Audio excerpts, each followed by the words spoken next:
Sound check 1, 2, 3. Sound check 1, 2, 3.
Good morning, everyone, and welcome to Audit, Finance, and Administration Committee. Today is Thursday, June 18th. My name is Jeff Beatty. I'll be your chair this morning. Joining me in chambers, Councillor Brad Clark, Councillor Rob Cooper, Councillor Maureen Wilson. Joining us online, Councillor Esther Pauls, Mark Tattison, and Alex Wilson.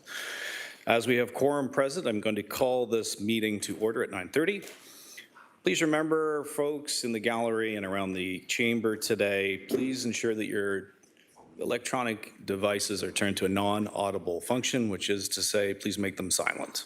There are no ceremonial activities today, so I will move directly to item 3, which is approval of the agenda. If I could have a mover and seconder to approve the agenda as presented, assuming we have no changes. I'm going to look to the clerk to ensure we have no changes. There are no changes. Thank you. Mr. Chair. So I'm going to look for a mover and a seconder, seeing Councillor Tattison, seconded by Councillor Maureen Wilson. Thank you. Any questions, comments on the agenda? Seeing none, a show of hands, please. Please indicate your vote in favor. Seeing the hands up, thank you. That is unanimous. We're moving on. Declarations of interest. Are there any declarations of interest today? Seeing none, we're moving now to the approval of the minutes of the previous meeting. This is item 5.1. These are the minutes from May 28th and the closed session minutes as well from May 28th. If I could have a mover and a seconder to adopt the open and closed minutes of the meeting. I believe I saw Councillor Clark. Seeing a seconder in Councillor Tattison, thank you. Any discussion on the minutes? Seeing none, all in favor, please indicate your hand vote now. That is unanimous. Thank you, folks. We're moving on. Delegations. So we have some delegations this morning. Before we begin, just a reminder to our members of committee that the questions of the delegations are for clarification purposes only and not for debate. And to our delegates listening, you will each have 5 minutes. There will be a tone at the 4-minute mark if you're able to hear it. I'm not sure you will be. And at the 5-minute mark, a second tone, at which point I'll interject to kindly ask you to wrap up if we are still in the midst of your delegation. So we're going to begin with Michelle McDonald. If you could turn on your camera and microphone to begin. And as soon as you're ready, Michelle, you will have 5 minutes. Nice to see you this morning. Please proceed. Thank you. Good morning, members of committee.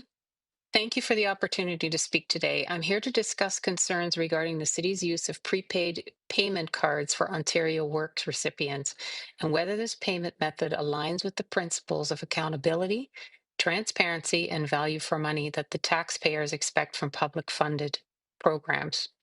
Let me be clear, this is not a criticism of individuals who rely on Ontario Works. The program exists to support vulnerable residents and should continue to do so. My concern is whether sufficient controls exist to protect public funds and maintain confidence in the integrity of the program. Ontario Works policy recognizes a variety of government-issued identification documents as acceptable proof of identity, including passports, birth certificates, driver's license, immigration documents, and Ontario photo cards. The same documents are routinely accepted by financial institutions for purposes of opening up a bank account. The same recipients are also required to provide proof of financial info from bank accounts to qualify for these benefits. If an applicant can establish their identity to receive Ontario Works benefits, it is reasonable to ask why a traditional banking relationship is not prioritized whenever possible. Instead, increasing reliance appears to be placed on the prepaid debit cards. Unlike a traditional bank account, these cards raise a number of questions regarding oversight and accountability. Funds can be accessed through purchases, cash withdrawals, and transactions occurring outside Hamilton, outside Ontario, and even outside Canada. This creates an important public policy question. How does the city ensure that the recipients remain eligible and continue to meet residency requirements if benefits can potentially be accessed anywhere in the world? What monitoring exists regarding the issuance and use of these cards? What safeguards are in place to identify suspicious activity, misuse, and potential fraud? What reporting is available to the city to ensure that public funds are being used for their intended purpose? These questions become even more important when viewed in the context of the city's ongoing challenges with Ontario Works overpayment program integrity. Committee has heard repeatedly about overpayments, recovery challenges, and the need for stronger oversight. If the city is serious about reducing waste and improving accountability, then payment mechanisms should not be exempt from this scrutiny. Every dollar issued improperly is a dollar unavailable to residents who genuinely need assistance and a dollar that taxpayers are ultimately expected to absorb. There is also a practical concern for landlords. Ontario Works includes a shelter component intended to support housing stability, yet many landlords require direct payment, certified funds, electronic transfers, or other payment methods that prepaid cards may not easily accommodate. If shelter allowances are being issued through the system that creates barriers to paying rent, then committee should ask whether the delivery mechanism is supporting housing stability or inadvertently undermining it. Today, I am left to ponder the following questions. How many Ontario Works recipients currently receive benefits through prepaid cards? What monitoring occurs regarding the use of these cards? What controls exist to identify fraud, misuse, or ineligible recipients? How does the city determine whether benefits accessed outside the jurisdiction should remain consistent with eligibility requirements? What analysis has been conducted to determine whether prepaid cards represent the most accountable and most cost-effective payment method? Has the city evaluated whether stronger banking partnerships could reduce risk and improve accountability? The public expects compassion, but it also expects stewardship. Those two objectives are not mutually exclusive. Strong oversight protects taxpayers, protects program integrity, and protects the long-term sustainability of Ontario Works itself. Thank you for your time. I welcome any questions. Thank you, Michelle. Right on time with 20 seconds to spare, so thank you for that. I'm looking around the chamber now and I see that we have some questions from committee, starting with Councillor Brad Clark, please. Good morning, Chair Beatty, and good morning, Delegate McDonald. I'd like to ask the delegate, how did she come to find out that prepaid cards were being utilized in Hamilton? Through the chair, I read the policy. But do you know that they're actually being used, or you just found it in the policy as a permission to use them?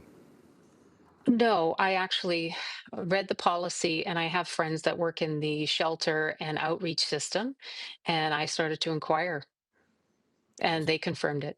And they confirmed it. Thank you. I appreciate your attendance today. Thank you. I'm not seeing any other questions for you, Michelle, but thank you for your delegation. I think at the appropriate time, there could be an opportunity for members of the committee to ask staff questions should they. I know that I may have a question or two.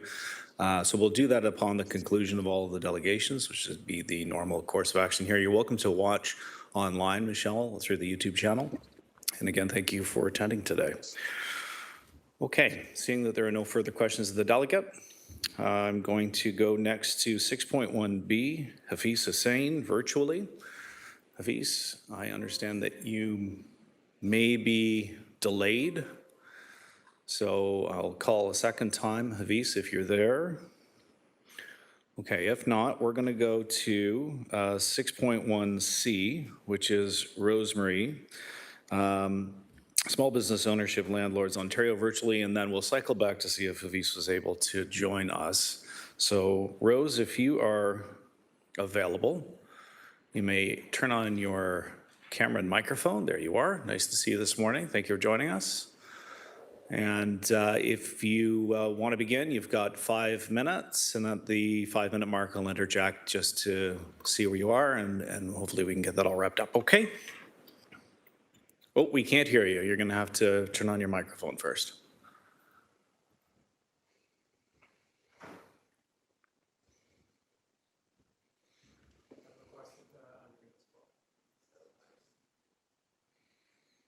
Okay, is that working? Yep, we can hear you fine. Please proceed.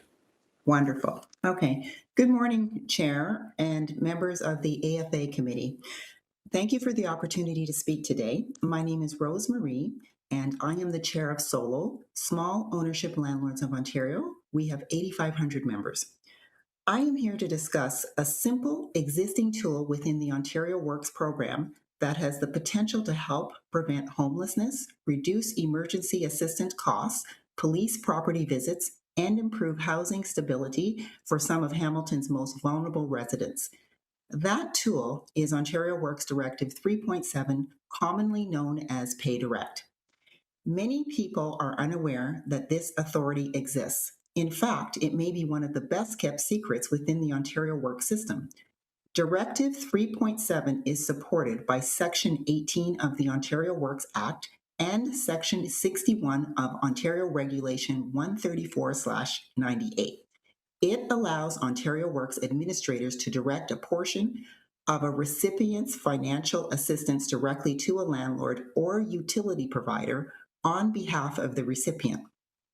The purpose of the legislation is straightforward: to prevent housing loss and ensure that basic needs are met when a recipient is unable to consistently manage these critical expenses. The directive specifically identifies situations where pay direct should be considered, including a demonstrated pattern of misusing assistance resulting in insufficient funds for food or shelter, frequent late payment of rent or utilities, rent or utility arrears, risk of eviction or utility disconnection, circumstances where the misuse of assistance has harmed or is likely to harm members of the benefit unit. Most significantly, the directive states that when a landlord confirms that eviction proceedings are being initiated because of non-payment of rent, the city is expected to immediately establish a pay direct arrangement to prevent housing destabilization. This is not a new program. It does not require a consultant. It does not require a pilot project. Directive 3.7 is one of those practical solutions. It is available today, it is authorized by law, and it costs little to implement. And for some of our most vulnerable residents, it may be the difference between maintaining housing and becoming homeless. I would like to give two examples of landlords, housing providers who have been impacted. Suite 4 at 897 Barton Street East. Tenants in 2021 stopped paying rent. When the landlord asked OW to pay direct, OW replied, "We can't help you. It's the tenant's decision." And subsequently, the tenant claimed bankruptcy, and not only did they not pay, they are permitted by bankruptcy law to stay. The total arrears of $6,889 was a financial loss to the landlord. One of my questions through the chair is, who is going to make that landlord whole? The second case that I would like to present is at Unit 2, 7 Proctor Boulevard, also in Ward 3. Due to the same process of Ontario Works in Hamilton refusing to assist, one of the clients was convicted in the Ontario Court of Justice on January 20th, 2026. This would never have been pursued if the landlords had received from support in Ontario Works' own policies. That same tenant has also caused landlords harm at 100 Park North, 44 Campbell Avenue. So Rose, I have to interject for a quick second. Yes. I've just been advised that we do not want the disclosure of addresses to take place during the delegation, unfortunately. So if you could just keep it to descriptions, but not specifics on the specific addresses. That's not going to be able to occur. Okay? Okay. All right. So the other three addresses, there are additional addresses, also in multiple wards, and Ward 4, 3, and 7. And So in closing, I urge Council to ensure that this existing legislative tool is being fully utilized to support housing stability, protect public resources, and help prevent homelessness in our community. Thank you for your time, and I welcome any questions. Thank you for that, Rose. I do have speakers list now with Councillor Brad Clark up first, please. Thank you, Chair, and good morning, Rosemary.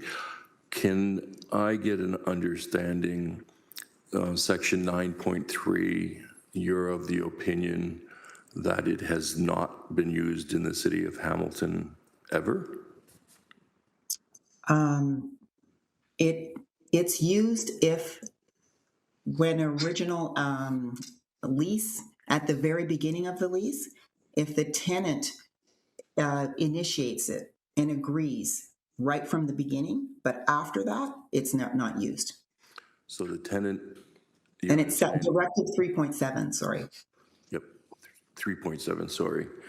And so my understanding, again, from what you're saying, is it's your belief that the city of Hamilton refuses to use Section 3.7 except if the tenant is the person who is requesting that utilization in that structure.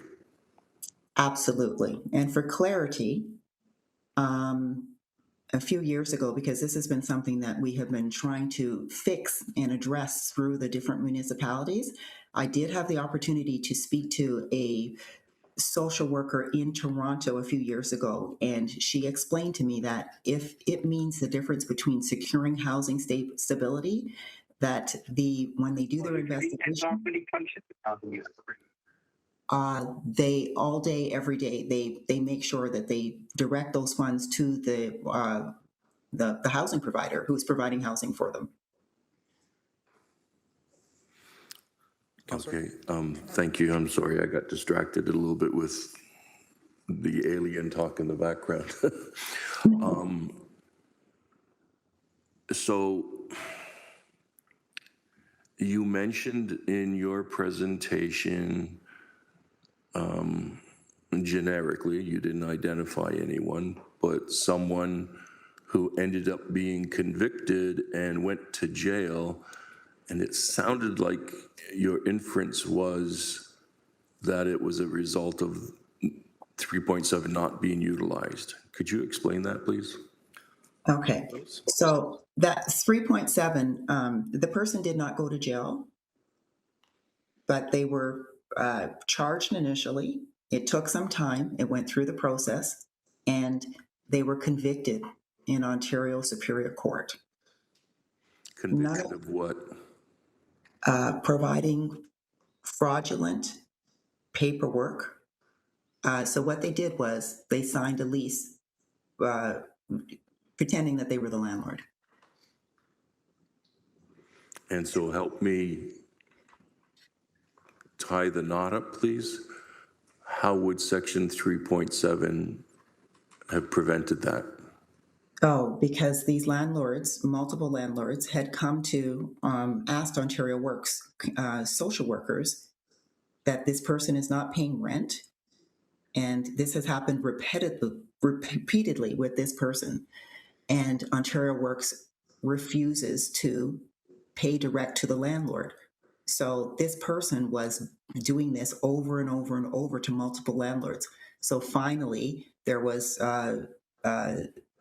like the case is bigger than what I'm explaining, but the charge, I think they dropped one charge, or you know how they always negotiate. Mm-hmm. But anyways, this person has been wreaking havoc across Hamilton, and there is no support from Ontario Works. They keep an arm's length. They say that we're not involved. This is a landlord-tenant issue, but they are receiving money from the Ontario Works program, and they're not getting any assistance from Ontario Works to pay direct. So if they had gotten support, this person would now not have a criminal record. Thank you. My last question, Chair. I know my time is coming to a conclusion. You represent the landlords of Ontario, not the landlords of Hamilton. Can you indicate your understanding as to whether or not this particular section in the legislation and regulations is being utilized in other municipalities? I do know for sure that it is being utilized in Toronto. As far as other municipalities, they have a system where they believe that it is only up to, they must get the tenant's permission. But when you find another municipality that says, no, we don't need the tenant's permission because we have it here in the policy 3.7, we can proceed. So we find that when there's a huge social services lens from the social workers, that they do not look at and address to both sides of the coin. So as I said, we have another landlord who is $6,889 out, and the person claimed bankruptcy, and because of the bankruptcy law, they get to stay in the unit after they haven't paid. So I would like to know, how is that person going to be made whole? Yeah, that question, Chair, is probably a chair for the province of Ontario, but thank you for your questions today. Thank you, you. Councillor Clark. And don't have Councillor Pauls up. Okay. I wonder if I could turn the chair over briefly to Councillor Maureen Wilson. I'm sorry, I didn't give you any forewarning that I was coming. If I could ask a question of the delegate, just kind of continuing the line of questions from Councillor Clark, you mentioned that some other municipalities, when they're, and maybe you can better clarify, when they're made aware of Directive 3.7, they have changed their direction and enacted the direct pay option. If you have better examples of that, where maybe there's been a change of heart or change of direction from a different municipality. You mentioned Toronto already does this. Are there other examples of other municipalities where this is either enacted or has been changed as a result of them being made aware of the legal option of Directive 3.7? Okay. No, I don't know of any other municipalities that do it. And just to be clear, years ago when I spoke to this specific social worker, and she explained to me that this is what she does. So I believe that different social workers can make their own decisions from the files that they're handling. But the bottom line here is the directive exists, it's in law, and there's no reason that it can't be used and get provided support.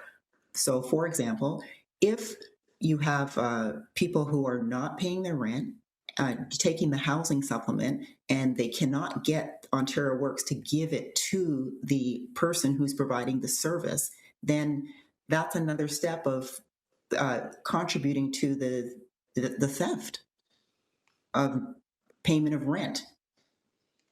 Okay. A follow-up question. You cited a number of locations within the city of Hamilton where some alleged mispayment, I don't know how to phrase it properly in the chamber. The money didn't go where it was supposed to go. Yes. Was any of that rent ever recovered that you're aware? None of the rent was recovered. Okay. And I think you gave about 6 or 7 examples across the city. Is that a fair question? Or No. What I did was I gave 2 examples. The second example with the multiple addresses was from the person who was convicted. Understood. Okay. But to your knowledge, none of these specific examples had a recovery of rent owed? No, 0. Okay, thank you. I'll take the chair back. And I see that Councillor Esther Pauls has a question. Please proceed, Councillor. Thank you, Chair. This is interesting. I didn't know all this, which is very important to know that Pay Direct is the law that we can use, and it is a tool. My only question is, because I think Councillor Clark asked a lot of my question, is it because we need permission by the person receiving the OW? And if we do not have that permission, we cannot use the 3.7 law. No, that's not correct because the law clearly states that the purpose of the legislation is to prevent housing loss and ensure basic needs are met. So the policy directive 3.7 clearly lists out reasons when the social worker can now arrange for pay direct to be sent directly to the housing provider. Thank you for that, because you did mention something with the permission of the person that's renting, and I thought that was part of it. But if it's not, those are a good question to ask staff, why we're not using the 3.7, because I can see it, it helps homelessness, people going on the street if we were to do that and pay the landlord so that they would have housing. So those are the questions that I'd like to ask. Do we need permission, first of all?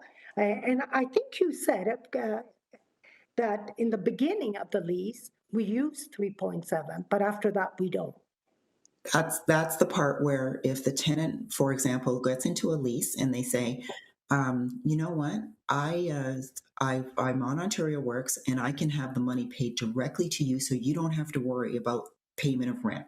Mhm. If it's initiated at the beginning, that's easy. The problem is that if something happens later on, none of the social workers are willing to implement pay direct at the city of Hamilton after the lease, they're into the lease. The other issue is when you have people who are not paying rent repeatedly. So, for example, they have a history of doing it to one landlord and another landlord and another landlord and another landlord. Every time that landlord contacts OW, and they say, oh, we're going to do an investigation or we're going to look into this, they never initiate the pay direct. So they are allowing that person to bring harm, financial harm, to multiple people in the city of Hamilton. If you want people housed, we need your help to prevent this from happening. Wow, those are questions that I think we need to ask staff. I did not know about 3.7, that we could do that. Now we know we can. And it's in the legislated, it's law, we can do it. So I don't understand why we do not do it. And in your knowledge, it's not a Hamilton problem. It could be everywhere, or is Hamilton one of the, you live in Hamilton, right? So is that why you're pursuing this?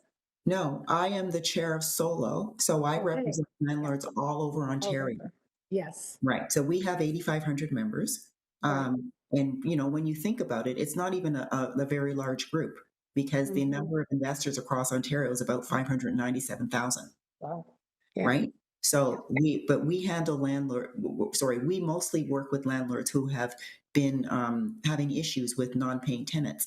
So so the bigger stories that come to light are when, we have landlords that say, listen, I'm now the fourth or fifth victim of this person. So we try to work with the city and we're hoping that they understand, if there's not enough support, it's aiding and abetting in the non-payment of rent. So you have the legislation, please help. Mhm. Yeah, those are questions we should ask. And thank you, Rose, for coming to speak. You really, it's really interesting to see what we can do and what we're not doing. So thank you. You're very welcome. Thank you, Councillor. I believe we have an additional question from Councillor Alex Wilson, please. No, through you, Chair, when we're receiving the delegates, I don't have any questions for this delegate at the time. I'm appreciative of the delegation, but when we're on receipt, please. Okay, question for staff? Sorry, when we're on receipt, please. We're still on this delegation. Understood. Rose, we have no other questions from members of the committee, so thank you for your delegation. And there will be an opportunity for members of the committee to ask questions of staff before we receive the delegation, so you're welcome to watch that on YouTube. Okay, thank you. Can I just make one comment? I know that we're trying to get a hold of Hafiz, and he has sent in a recording, I believe. I believe that we'll sort that out on our end. Okay. Thank you very much. All right, take care. Appreciate it. Hello. Hi, it's Hafiz. I just called in. I was on a flight just landed. I don't get Hello, Hafiz. So I understand that we have you prepared to begin your delegation. You have a stable connection? Okay. I'll Yep. just ask if Rose, if you wouldn't mind exiting from the WebEx.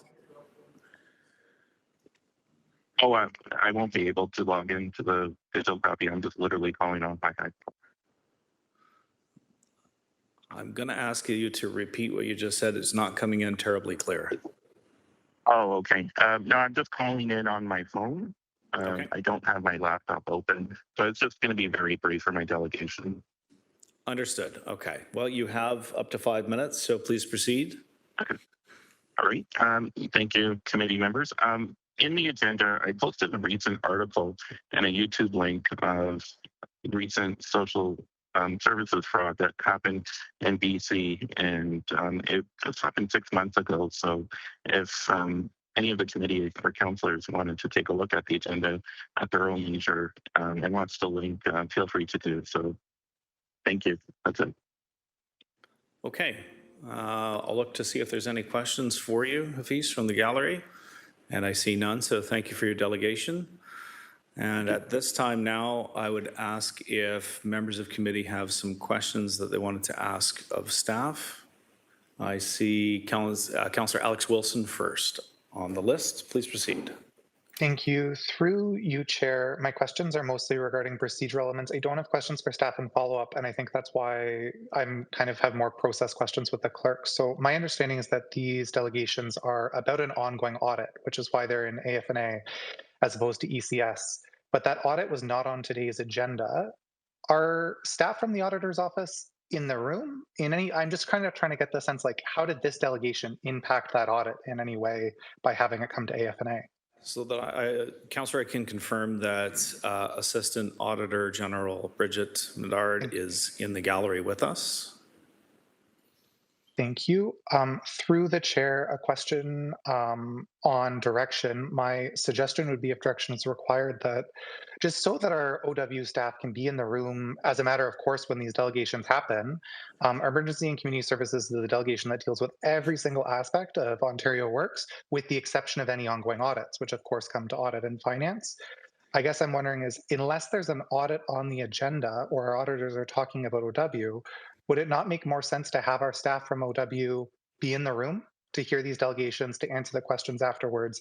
And would that not happen by steering delegates towards this afternoon's committee for future delegations, as these are repeat delegates largely? So we can have this conversation with our staff in the room, have it efficiently.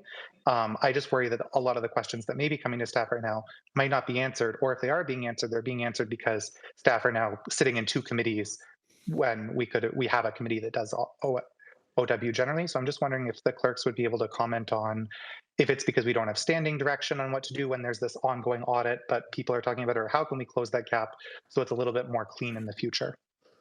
Okay, so first I'll just say that for the benefit, I know you're not in the gallery today, but I do see a number of staff members in the gallery who are from the appropriate office that might be able to answer, but I'm going to also go to Clerk Trenham, who has a better answer than I do. So thank you, Chair. It's important to know that when delegations do come, first of all, the clerk's office advised them if there are multiple delegates that they are only providing new information. But while staff do often attend when they see it's coming, staff are very rarely aware of the full content of the delegation, as we don't receive a transcript or information. So it's very difficult to ask staff to be prepared to answer in full some of these questions. So my recommendation to committee is, if you have questions for staff, they're unlikely to answer today, but you can always refer a delegation back to staff, either to the auditor as well as Healthy and Safe Community staff. They're at that point able to process your questions and provide a more fulsome response, or have staff available to speak to a memo at a future date. Thank you. Through you, Chair, my question is specific to, if a housing provider came forward and wanted to delegate to ECS in the first year of this term, they would have been fine. We then said, no, this should come to GIC as a matter of process, just to make these conversations more efficient. I'm asking that we can have a one-door conversation for OW, and I'm wondering if the clerks could comment specifically on, I understand exactly to that point, staff aren't in the room, they don't know what the delegates are speaking to. So if a delegate's signing up for OW, in the same way that we redirect delegates on housing issues towards GIC now, could we not redirect delegates on OW towards the Emergency and Community Services, where a Director of Ontario Works reports and all relevant staff are there to answer questions, unless the audit, which I understand is outstanding, is specifically on that AFNA agenda, where it is, of course, an AFNA matter. Okay, I'm going to turn to the clerk. Yeah, and through you to the councillor, it's an excellent point, and staff do take that approach. We look at making sure that it lands on the appropriate agenda, often with recommendations that this is better to go here. Oftentimes delegates say, I'm speaking specifically to audit. Audit is in the room. I would like to delegate to AFNA for that particular matter. And we do respect that when it is reasonable to do so. If it's unreasonable, I have the authority to say, no, this is far better suited to a certain committee, and we would move the delegation at that time. We do give staff the heads up that a delegation is coming wherever possible to ensure that at least the general manager is available to hear the delegation and be prepared in the circumstance where committee refers it back to staff. Councillor? Thank you. Through you, Chair. I appreciate that. I appreciate having those answers. I'll let other folks ask their questions and we can move this forward. I think it is my note that these delegations personally would have been better received at ECS, given the content is about policy enforcement largely and the impacts that may have on an ongoing audit, but they're policy questions, what are other municipalities doing? And I think those are questions that are best asked by our staff working in that department. Obviously, I respect that our auditors may also be doing some analysis and some work and may have some feedback, but that also may not be ready outside of when they're reporting back on those either. With thanks. Okay, thank you, Councillor Alex Wilson. We're moving on now to Councillor Brad Clark, please.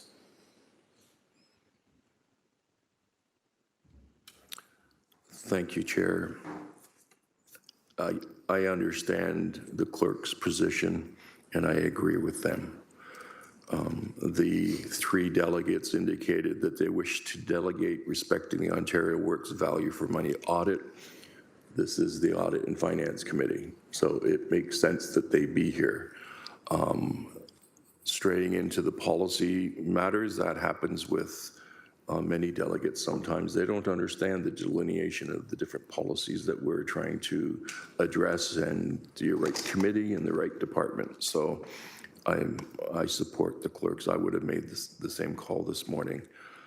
One question that I have is to the deputy auditor. In their audit, are they aware whether or not they are reviewing this policy 3.7, respecting prepaid cards? I'll turn it to the Deputy Auditor General. Through the chair, Deputy Auditor General Bridget Menard, thank you for the question. So we are considering anything that would assist with managing fraud risks better. So we will certainly consider everything that the delegates have said today, in addition to our other ongoing audit fieldwork. Thank you. I appreciate that confirmation. Those are all my questions. Okay, thank you. Up next, I have Councillor Esther Pauls, please. Thank you. And I think Councillor Clark asked the question. My question was, why aren't we using Pay Direct 3.7? That was my question, and I heard the answer. So thank you. Okay, I've got General Manager Grace Mader in the room who has some additional comment. General Manager. Thank you. Through the chair, Grace Mader, General Manager, Healthy and Safe Communities. So just to clarify a couple of components about the, I'm sorry, I don't have the exact policy number that was cited, but about Pay Direct. We in fact do Pay Direct. We are over 1,100 clients that are being administered through Pay Direct. We can take the information and the comments that were raised today, and we can bring that back at a future date for a more fulsome breakdown. So, because staff do have all the answers, and we can prepare something. That's good. Thank you. Okay, thank you for that, General Manager. Appreciative. I'm going to turn it over to Councillor Wilson a second time. Be it that I think we're sticking to the focus of audit when it comes to this particular meeting. There were some questions that came up for me, and perhaps that might be included in the scope of work when that comes back, just pertaining to discretion in terms of ability for the frontline social workers to change from one methodology to another, how that might work, and whether or not that comes here or if I have to attend ECS, maybe you could advise. Toronto was listed as a municipality that is undertaking a more, I would suggest, definitive use of Directive 3.7. That was the intonation that the delegate made. I just wanted to verify that. And any other municipalities that staff might be aware of that would be using Directive 3.7 more vigorously, for lack of a better term. And I see Grace Mader is nodding, so thank you for that, and look forward to hearing that back, and I'll take the chair back. Okay, I don't see any other questions for staff. Therefore, we are at the point where we are going to receive the delegations. If I could get a show of, sorry, I need a mover and a seconder first. Moved by. Somebody needs to put their hand up. Thank you. Councillor Tattison, Councillor Esther Pauls. Please indicate your hand vote now. All in favor of receipt of the delegations. And that is unanimous. Thank you. Moving on now to item 7.1 FCS 26046. This is under items for information, Bill 97, the Plan to Protect Ontario Act, Budget Measures 2026, update to MFIPPA, MFIPPA, and implications citywide. I'm going to ask if there are any questions of staff on the report, and I have Councillor Brad Clark up first, please.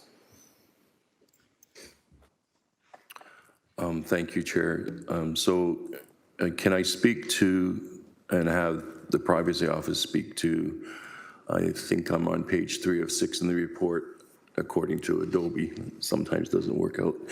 It says in 2025, the Privacy Office handled 56 privacy incidents, 125 consultations, and 38 projects. Can I get an understanding of what a privacy incident is to the city of Hamilton? Okay, I'm looking to the clerk first for a response. So through you, Chair, I'm going to invite our head of privacy, our privacy specialist, Alicia, down to a microphone to be more fulsome in my response. But I'll start by saying an incident is often a documentation of either a complaint or even a question from staff that, are we following the correct process? It may come from a privacy impact assessment or some other policy-related process. But that's where it would initiate, and we treat it as an incident because we don't know what it is until it's investigated or followed up on. And I'll look to Alicia to perhaps expand on that. Okay, Alicia, if you wouldn't mind introducing yourself, and then you can continue with further explanation.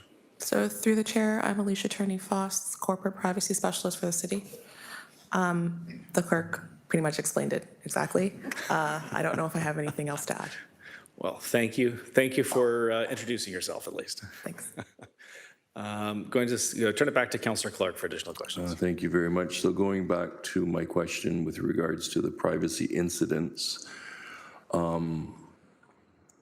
do we have a public report annually indicating the privacy incidents, obviously not indicating the individual or individuals who the privacy has been, we failed to provide that privacy? Do we get a report showing exactly what happened, what's going on? Clerk Trenham?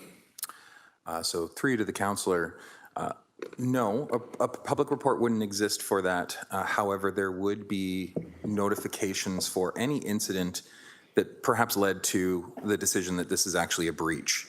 An incident doesn't necessarily mean anything went wrong. It could be a complaint that led to nowhere. It could be a question from staff that we want to confirm we're doing something correctly, and it turns out they were, where perhaps something was incorrect, especially if it was before anything went wrong. We would investigate, provide advice, assist with mitigating that risk before the incident became a breach. So in those situations, there are more learning opportunities and documented internally just as advice and assistance than it would be some report of an incident. So an incident in itself does not mean that anyone's personal information was breached. In those situations, individuals are notified. The IPC may be notified. That's the Information and Privacy Commission of Ontario, our regulatory authority, and/or counsel and the public, depending on the breadth and size of the incident or the breach in that scenario. Okay, Councillor Clark.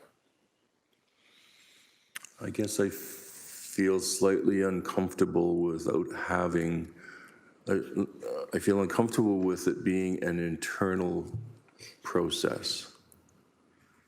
And so if you're saying that there have been 57 privacy incidents, then I would think as a governor that I would want to have an annual report of the number of privacy incidents, how each one, what it was,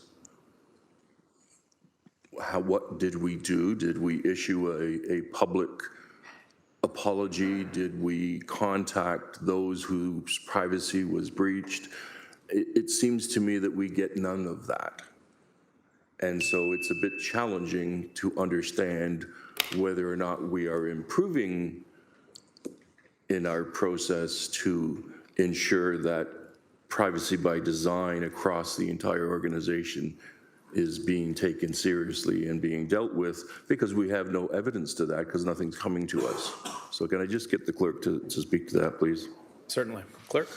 Yeah, so Chair, if committee and council would like to provide direction for us, we're happy to provide any reporting that council would like to see. What I will say, and I'll elaborate on perhaps with an example, a privacy incident. We had one recently where an individual was at a desk and they had difficulty finding something on their phone. They put their phone down on the table and asked the clerk, well, I don't know what to do. And the clerk said, would you like me to assist you?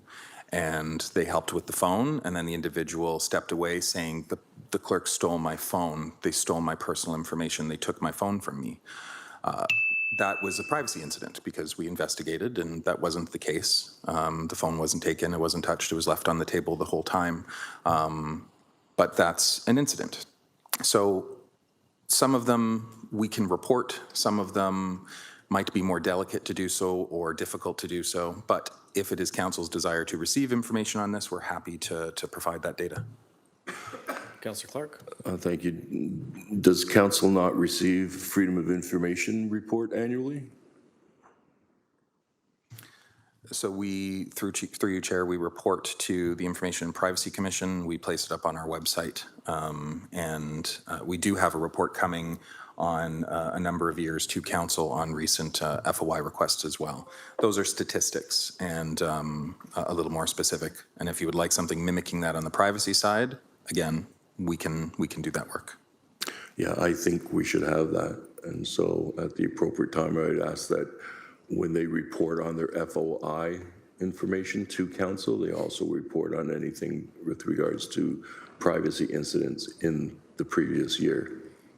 Okay, I'm going to look to the clerk to see if you require a formal motion to that effect or if you can take it as direction, but I'm seeing that a formal motion. So, Councillor Clark, I'll move what I just said. Okay, we'll play back the tape. And it is the direction to include the privacy incidents in the annual FOI report. Okay, and Councillor Cooper is your seconder. And I am looking to see if there's any questions on this motion. Seeing none, I believe we are going to have to do a electronic vote on that, but I'm going to turn to, oh, it is a show of hands? My mistake. Okay, apologies. All in favor, show of hands. And that is unanimous. Okay. Any further questions on item 7.1? Seeing none, I'm looking for a mover and seconder for the receipt of the report. Seeing Councillor Clark, seconded by Councillor Taddison. All in favor of accepting this information report. And I see that is unanimous. Thank you, colleagues. We're moving on now to item 8. Items for consideration, beginning with 8.1 PED 26010, Delegated Authority to Accept Consignment Merchandise. This is a report brought forward, I believe, by, oh, there you are, Director Abbott. What I'll do is begin with a mover and seconder to approve the recommendations in the report, and then I'll look to see if we have any questions. I have Councillor Clark, Councillor Cooper as mover and seconder. Opening up the floor now to questions on the report. I have Councillor Alex Wilson, please. Thank you. It's mostly kudos, but I'll finish with a question. I'm so excited by this change. I think this is such an exciting opportunity to have local businesses participating at our Hamilton museums, participating right downtown at the Lister Block tourism site. I just really do think that this is an incredible step forward for kind of getting those local artisan pieces there and really showing what makes Hamilton unique, as opposed to having, say, a mass-produced shirt or a mass-produced something with maybe a kitschy or a Hamilton logo, but really going to local products in our stores. So I think that makes so much sense. I'm just wondering if staff would be able to comment on what does the intake or the outreach process look like? So when this change starts happening, is there kind of a start date? And if vendors or local providers are interested in, say, pitching or having these conversations, when does that start? And what's the best place to have those conversations be kind of intook, or where's the first good front door for those conversations? Okay, I'll turn it over to Director Abbott if you could introduce yourself and then respond. Thank you, Lisa Abbott, Director of Tourism and Culture. To respond through the chair, great question. The Tourism and Culture team do a lot of work with the cultural community in Hamilton. The staff who are curating the products that are in Hamilton gift shops currently, we have already started the program, and staff do spend time scouring stores currently where products are sold. A lot of it is through word of mouth. And it's also a matter of promoting on our social media channels to say this opportunity is available. And then we would engage there in conversations. Thank you. Thank you. Councillor Wilson, any follow-up? No, that makes sense. If folks are interested as vendors in reaching out, they can reach out to either Tourism Culture directly or maybe through their councilor's office to get in touch. But it sounds like that working relationship's already started, and really excited about this. I think this is a great continuous improvement report. Okay, thank you for that, Councillor Alex Wilson. I see no further questions. I may just add as a comment, Director, very appreciative of this new option. Speaking as somebody that works in the retail space, owns a retail business, you buy 100, you sell 50 at full price, you sell 25 at a discount.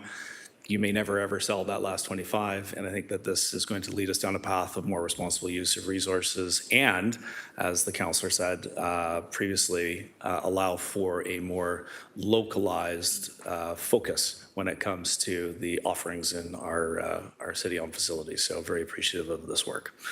Okay, so this has already been duly moved and seconded.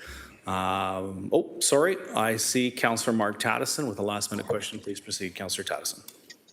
Just a question about the art gallery. Is this applying to the art gallery as well, or just the museums? Okay, Director Abbott. Thank you. To respond through the chair, the art gallery being a third party, they operate their gift shop entirely independently of themselves. Having said that, they do operate on this, anecdotally, I can say they do operate on the same philosophy. And we are in conversations right now to also offer art gallery gift shop product in our museum locations and vice versa. There you go. So more to follow on that. Thank you. Fantastic. Thank you so much. Okay, one final scan. Seeing no other questions, we're moving to an electronic vote. Please indicate your vote now.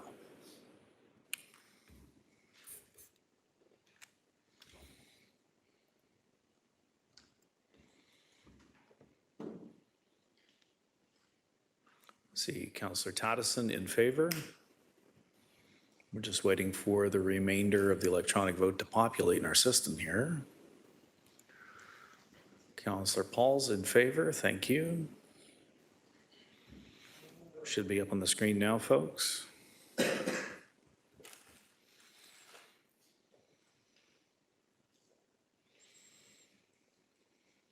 And that passes unanimously 7-0. Thank you, colleagues. We're moving on now to 8.2, which is FCS 21082M. This is the utility billing transition, June 2026 program update, and an extension of water and wastewater billing penalty and interest relief.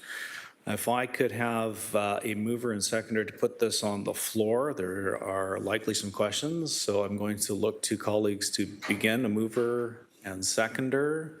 Seeing Councillor Maureen Wilson, seconded by myself. Okay, I will do that. Any questions of staff on this update, or would we like any kind of a high-level overview of what's taking place? Seeing a nod from some members of committee. So I will turn it now. I don't know if Director Pereira is going to take the lead on that. If you wouldn't mind introducing yourself and then proceed with the high-level update of what's taking place in this report. Good morning. Clayton Pereira, Director of Revenue Services. Happy to provide a quick summary.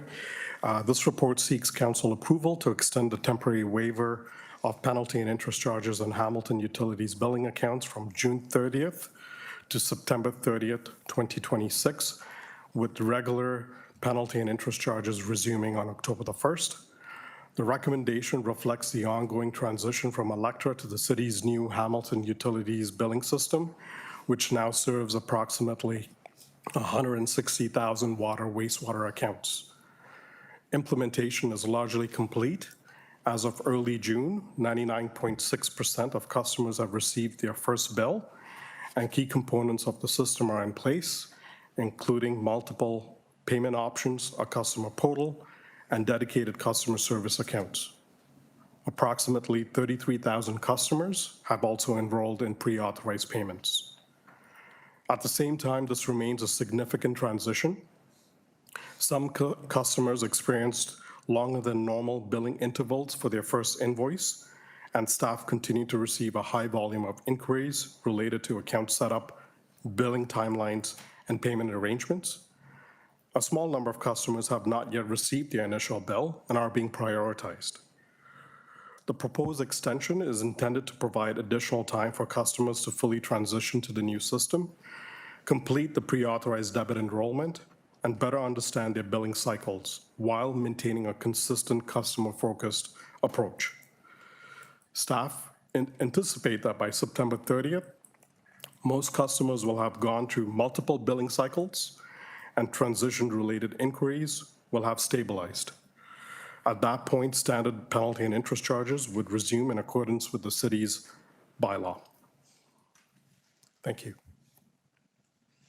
Thank you, Director. It's going to begin with Councillor Maureen Wilson, please. Thank you, Director. Just a single question from me. Previously, we had considerable discussion on our efforts on the pre-authorized payment, and I do know the report references the number of 33,000, but I wasn't able to understand, and I know you will be able to help me understand our success rate in trying to, what percentage of pre-authorized payments that were active previously, where are we now in that regard? Thank you. Through the chair,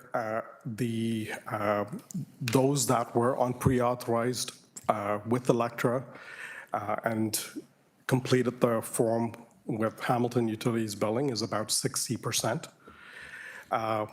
Since then, we have had actually net new come online, and now it's the confusion is, are they part of the new or part of the old? But 60% is where we have had a line in the sand on those that were with Electra previously. Thank you. Thank you, Councillor Wilson. Turning now to Councillor Rob Cooper, please. Thank you, Chair. And to the Director, we have 160,000 accounts. How many would you say in the first month have paid on time? Director?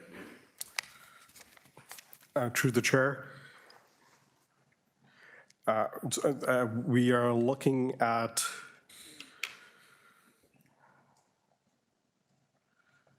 about 60% that have actually paid as well. Okay, thank you. So 40% outstanding. We know some of the issues are around, still a few people to be billed. Do we know what the other issues are? Director? Through the chair, is that in reference to the ones that have not been billed? That's correct, yes, the 40%, yes. Or Yes. not the ones that haven't been billed, but the ones that haven't paid. So if we say, we got 160,000, 99.6% went out, we know 60% paid, 40% did not pay. What are the reasons around the 40% did not pay? Was they didn't receive their bill? Did they have a problem with their bill? Do we have a sense of what that 40% is all about? Through the chair, one can only speculate, but the number of inquiries that have come through our contact center has essentially been making payments through the financial institutions. That took a little bit, but we're in place with all, I guess I want to call it first-tier banks. And those were all in place by the end of April. And we did have a few stragglers after that. The other was just having a look through the portal and trying to set up pre-authorized debit through the portal. Again, a new avenue that they have not been accustomed to. So the contact center have been able to navigate that for those particular customers. Those are the only sort of items that I can speculate on, other than affordability that we can't really speak to. Thank you. And through you, Chair, the comments my office has been getting, we get a lot of calls and concerns when I'm in the community, and it seems to be around the fact that the way the metered recording through the previous vendor that was providing it is different than what it is now. And people are having a hard time understanding the difference. Their challenge isn't about the period actually changing in terms of what they're being charged for. Their challenge is because they don't understand the difference in the metered amount showing up on their bill, and the amount has significantly gone up that they're paying. And so they're having a hard time trying to reconcile this. So I don't know if there's some communication we can put it on the website or something, just trying to explain how that has changed, if you want to say the metered approach to billing and what's showing up in the billing, what we're doing versus what the previous vendor was doing.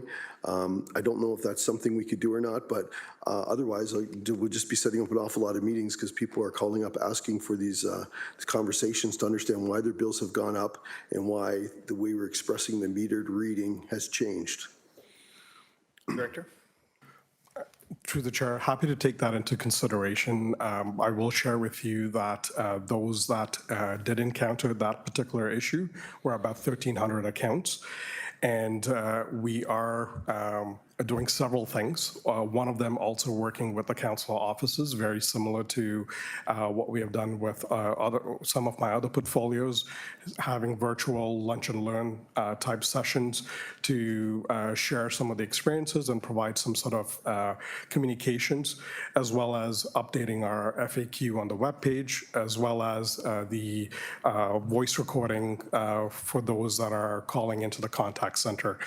And lastly, those that were impacted were provided a letter upfront that they were going to see their bill delayed just through the transition process. Okay, just before we go back to you, I do have some additional follow-up from the general manager. Thank you. Through the chair, Mike Zagarek, General Manager, Finance Corporate Services.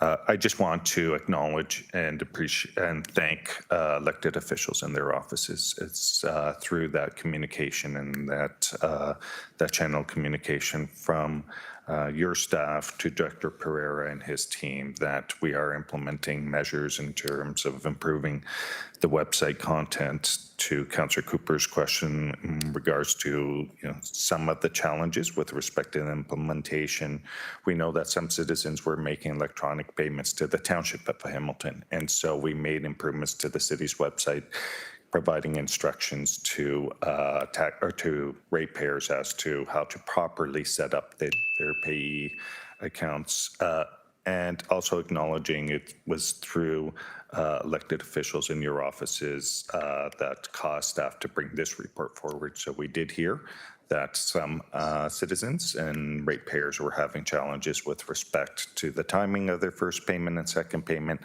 And so staff wanting to be compassionate and recognizing those challenges, we are recommending what is before you today. Thank you. And just Councilor Cooper? one more question. Why did we change the way we're doing the metered, I'll say quantification on the bills? It's very different from how it was on the previous bills. Why did we change that as part of this exercise? Director? Through the chair, great question. That was just an interim measure as we were going through the transition, and it was mostly to ensure testing and validation. We are reverting back to how it was before. And as mentioned, it was only 1,300 accounts that were impacted, but we are reverting back to the regular billing period cycle. Okay, because I guess the comment I'm getting from people is my previous bills were consistent, and now I have all this fluctuation all over the place, and my bill's gone wild on me. And there's just, people are saying why, and it's not being received well, and that's what's really generating the complaints my office is receiving right now. So I'll leave that with you. Thank you, Chair. Thank you, Councillor Cooper. Moving on next to Councillor Mark Tattison, please. Question for Director Pereira. You mentioned the staff is very busy with this transition. So my question, I guess my observation, it's my understanding that the original collection of the stormwater management fees were dependent upon this water billing transition being fully in place for July. So my question is, has council's decision to delay the stormwater management fees until next year, has that been beneficial to staff? Through the chair, great question. And I will say this was a huge undertaking and quite a complex one. Having that opportunity to focus firstly on water, wastewater certainly helped. And phasing the process in for stormwater. That said, our billing system has certainly got the capability and capacity to add further charges with ease, now knowing that the transition from Electra utilities to Hamilton utilities, for all intents and purposes, have gone quite well. Councillor, any follow-up? I'm just not understanding the answer if that was if the stormwater would have complicated the issue. I thought that stormwater collection was dependent upon the full billing, and now that we're delaying for 3 months, is there a relationship there to that? I think what the director relayed back was appreciation of the extra leeway that the delay has afforded, but noting that now that they understand the system, they are fully able to implement the new rate on the due date when it does come forward. I believe that's what the director has relayed. Okay, perfect. Thanks very much. No problem. Thank you. I'm going to turn it over now to Councillor Maureen Wilson, if you wouldn't mind. I have a couple of questions. First, I do want to acknowledge and thank the HUB office, I guess we're calling it the hub, for the assistance. My office staff have been frequently working with the hub staff and with the director, and I feel like you mentioned 1,300 maybe problematic accounts. I think all 1,300 were in Ward 10. So there have been some bumps on the road, but I do appreciate the exact word. A question in regards to, in this new billing system, what some residents may or may not realize is that your first block of billing is done at a certain rate using a threshold of however many cubic meters, and then your next block is billed at a different rate. And there's a concern amongst residents that due to some of the delays, inadvertently they may be pushed into that second block, and then that may skew or change the outcome of their billing. I'm wondering if you could comment if this is actually happening, if there's a remedy, response from the HUB office. Through the chair, Firstly, my apologies if all of those were targeted in your specific ward. That was certainly not the intention. But I will share with you, and it's a great question. That is actually incorrect. Despite the billing period being longer than usual for the 1,300, the system is smart enough to realize that it prorates the consumption based on the number of days. So it calculates it on a per day basis, and the rate that's applied is on the first year, the first block. So it is smart enough to realize, and we have done a spot check on several of these accounts, and we have found that there's no issue at hand, that all the accounts that came to your specific ward were indeed charged at the rate that it would have been charged regardless of the billing period. Okay, so just to clarify then, even though residents may be experiencing some different charges than they're accustomed to, some potential higher billing, it is all being done at the lower rate based on however this algorithm or the system is working, as opposed to an intention to bill it at the second tier. The system has figured it out, and residents can rest assured, ratepayers can be assured that they're not being overcharged accidentally through delay in billing. Through the chair, that's correct. Okay, thank you for that. There's a lot of confusion amongst residents and ratepayers. HUB and the billing is handled through the Financial and Corporate Services Division, but the actual physical infrastructure and the actual water is handled through the Water Division. And there is some confusion out there as to, people call up and say, why is water doing this to me, or something of that nature. When it comes to the physical infrastructure, the meter, for example, a number of residents have reached out and said, I don't have faith in my meter anymore. I would like it tested. I think there must be an error.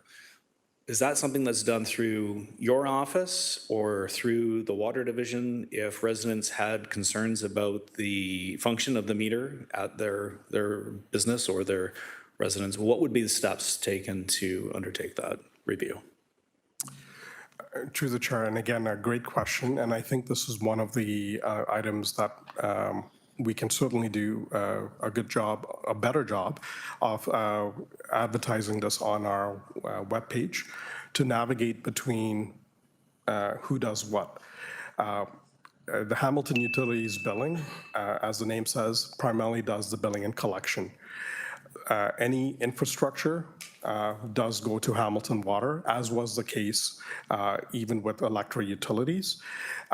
So naturally, the triage would be in that regards, but we have also received calls regarding meter issues or issues with just the infrastructure itself, and those have been triaged to Hamilton Water. Okay, so if I can summarize, the direct approach would be to go to Hamilton Water, but if it goes through the HUB office, they're also able to redirect those concerns to Hamilton Water. To the chair, that's correct. Okay, and I believe, Chair, that the general manager has a response as well. Through the chair, we can take this offline. We could look at our past practices around customer service when a property owner, ratepayer has questions regarding their water consumption in the past, and we can circle back to ensure we're continuing to provide this level of service. There is some guidance from city staff, including doing audits, doing tabs, dye tabs in toilets to make sure there are no leaks. And after those steps, if the property owner wishes to have an audit of their water meter, then that is coordinated between Hamilton Water and their contractor. And so we can circle back to ensure that that information's made available publicly and that we have that level of customer support for our property owners and ratepayers. Thank you, Gene. Thank you. Chair, I have two more questions, if I could have a little indulgence. Indulge away. Thank you. With regards to I think you characterize the director as a very steady influx of customer service inquiries coming into the hub office. I make note that some of my constituents have made note to me of very extended wait times, calling right at 8:30 in the morning and being 22nd in line in the queue, having to wait for an hour or up to 2 hours on the phone to reach a customer service representative. I'm wondering what measures are being taken to try to remedy this. If you could elaborate for the benefit of all watching, please. Through the chair, since April 13th, our go-live date, we have seen a steady increase in the number of calls and email volumes coming in.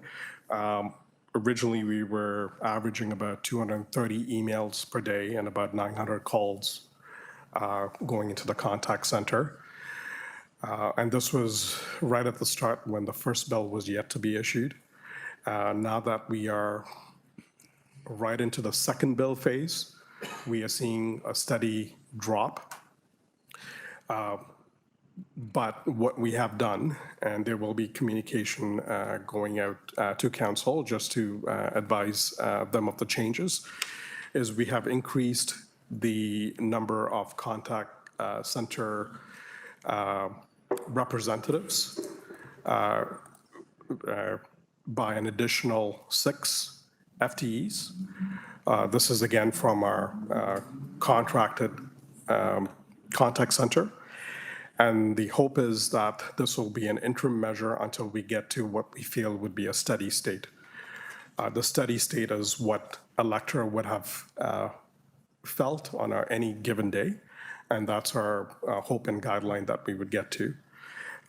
Furthermore, we are looking at continuing to, as we speak to council offices, which we are very appreciative of, to get a pulse of the types of questions that are coming. We are taking that as an opportunity to update the FAQs on the webpage, as well as the voice recording for those calling in, so that while they're waiting, they're able to listen into the frequently asked questions. And then finally, we are taking measures to also include these FAQs as part of the bills. So as you receive the bill, they also have that available. And hopefully that would mitigate the plan, but the major change would be the increase of contact center staff to support the number of calls and emails coming in. Thank you. Just to clarify, you said the additional staff added to the front line through the contractor. This is a third-party contractor, so when members of the public are calling in to the call center, they may not necessarily be speaking directly with an employee of the City of Hamilton. They'd be dealing with a contracted third-party service provider. Is that correct? Through the chair, that is correct. Okay. Final question. If we're not able to resolve the issues and we're still facing additional pressures, we do not have the ability to extend this, what's being proposed here, until the day after it expires. So it expires on the 30th. Our next AFNA is October 1st. Is there any comment on, have I got the timeline right, if we find ourselves into the end of September and we're still facing some pressures and concerns, we would have to let this kind of lapse on Wednesday and then potentially bring forward a motion on the following Thursday, the 1st of October, in order to offer a further extension. Would I have that timeline correct?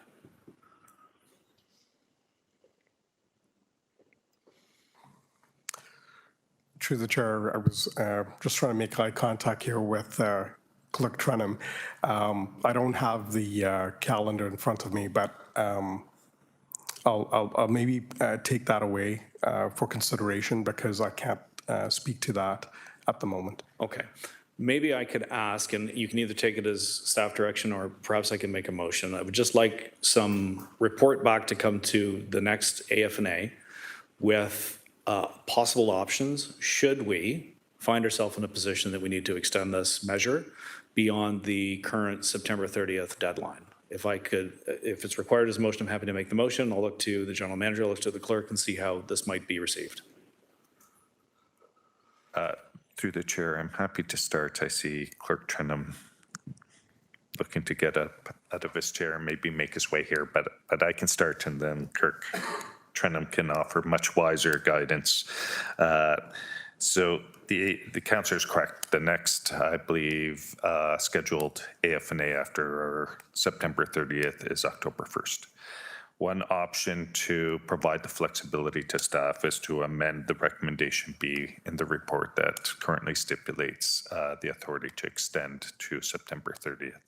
If it's the will of committee to provide staff the delegated authority that if staff determines September 30th is still not generating the compassion that we are wanting to provide to ratepayers, and this is not delaying bills, this is waiving of the penalties and interest. One option is to amend that date to a later date, and that could be end of October or early November. If I could just ask, sorry to butt into your questions. I was having this conversation with Clerk Trenum yesterday. There seems to be some questions about the capacity of council to make decisions. There's been some assertions made that I'm not sure are correct or clear. And with respect to the permissions to expend, if you would care to comment on this matter through the chair. So to the chair, sorry for moving positions on you here. I think we're going to provide some clarity. I'm hoping to bring a memo to council on this particular issue, but let me be clear. Council is still council and continues to have the authority of council right up until the end of the term. Yep. The only time that changes at all is if we find ourselves under restricted acts. Again, I'll be bringing a report to provide more clarity on that for this council as well as the accompanying bylaw. The comments made prior and through training and otherwise through the report around limiting motions really speaks to financial investment such as sponsorships through ward funds, right. Use of reserve funding in certain circumstances, and that's really what that speaks to, and I'll hope to provide that clarity through a memo. But in this scenario, yes, council would still have the authority to make that decision and continue to act. Thank you for that clarity. Thank you, Chair, and through you. I just want to make sure that we don't run out of runway or that we don't accidentally find ourselves in a position where we're not able to offer an extension of this program. And I'm not anticipating that we need one. I'm hopeful that we'll have all of these issues resolved. But along that same vein, I'm uncomfortable with the fact that we could be in a position where we have an inability to offer an extension, and I'm wondering what the remedy may be. Perhaps it would be best taken offline and I could bring it back at council as an amendment to this, and I'm seeing some nods around the gallery that might be a preferred option. We can take this offline, but I just want to make sure that any decision that we make here allows additional opportunity to not find ourselves without the ability to extend this program. And I see the clerk may have a comment. Chair? Thank you. I think staff are clear on the thrust or the objective. I think perhaps some work might be had between now and next week on the exact direction, but I'll That's exactly what I was going to suggest, Chair, is that we can perhaps provide some better clarity at council. So if you'd like to bring this and lift perhaps this section at council, and we can provide better clarity on timelines and what that would look like. Fabulous. Appreciate that. Thank you, Chair. I'll take the chair back. Thank you. I see Councillor Brad Clark for a second time. I'm not sure, but we'll go to Councillor Clark, please. Thank you, Chair. It's my first time. I'm trying to understand, when Electra was doing the water billing, they provided some type of program where they averaged the cost of water, and then there was an average bill so that customers weren't surprised with a giant increase in their water because they're watering their flowers and gardens in the summertime during a drought. That others who are filling swimming pools don't find that their water bill jumps. I don't believe the current system that we have permits that. Can I get clarification from staff? I'll turn that to Director Pereira. Through the chair, that is correct. Our current system does not, but we are looking to review any of these options, including the one that was raised. So we'll take that away and we'll bring that back as an additional convenience feature for our ratepayers.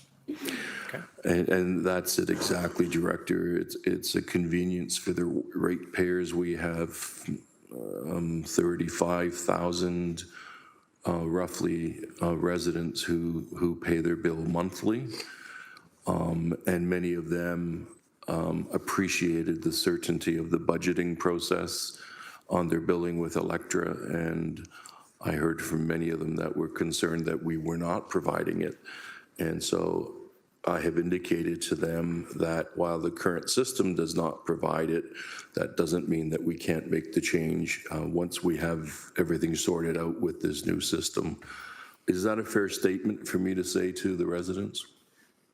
Through the chair, that would be correct. Thank you. I appreciate that.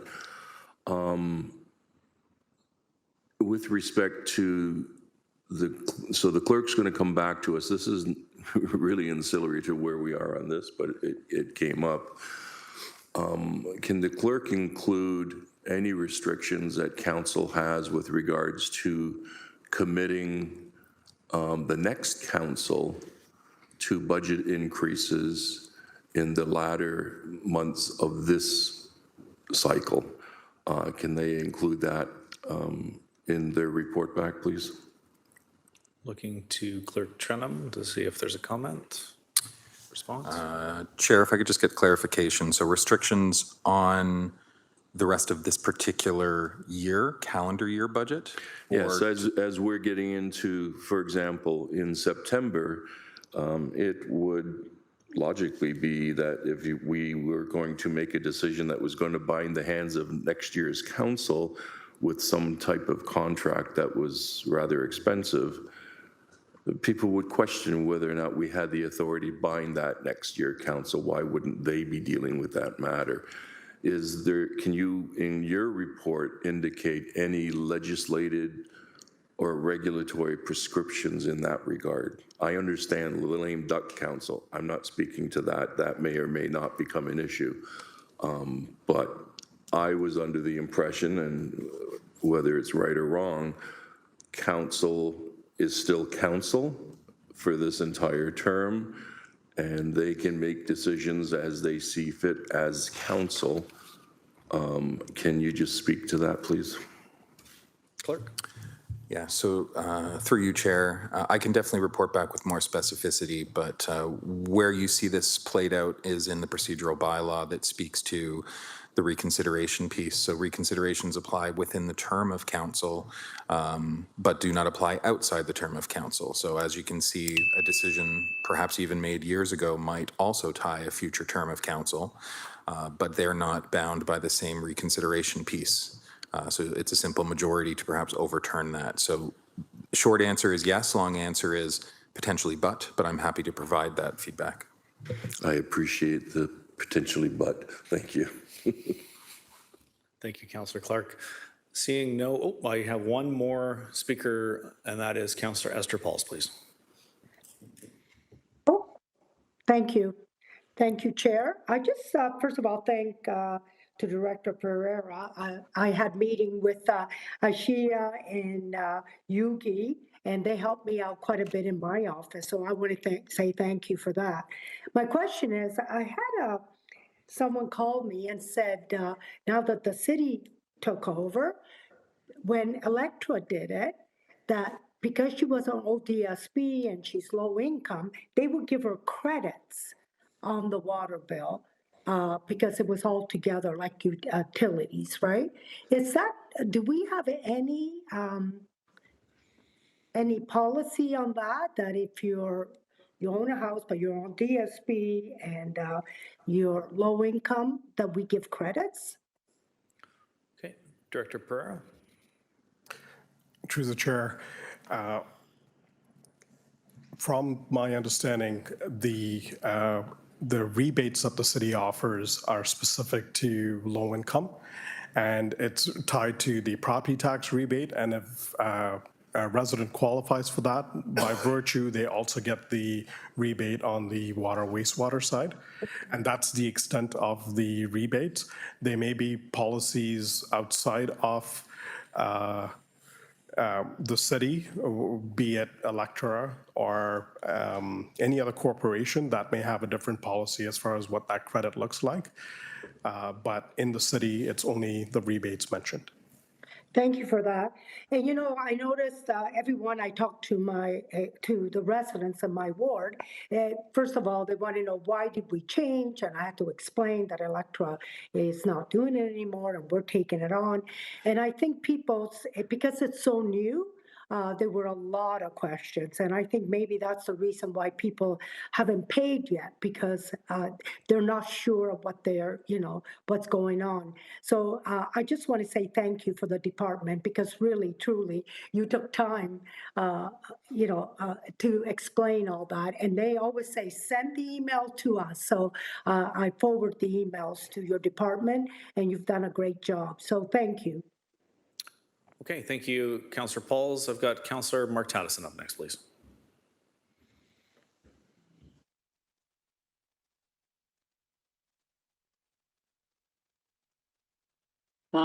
Sorry for the delay there. Couldn't find my mute button. Just to Director Pereira, now that we have water billing in-house and we have an access to understanding what properties are vacant using that as a tool, any musings about possibly changing the vacant unit tax over to sort of a complaint-driven or hotline kind of method, as opposed to the one where we're making everybody sign that paper now?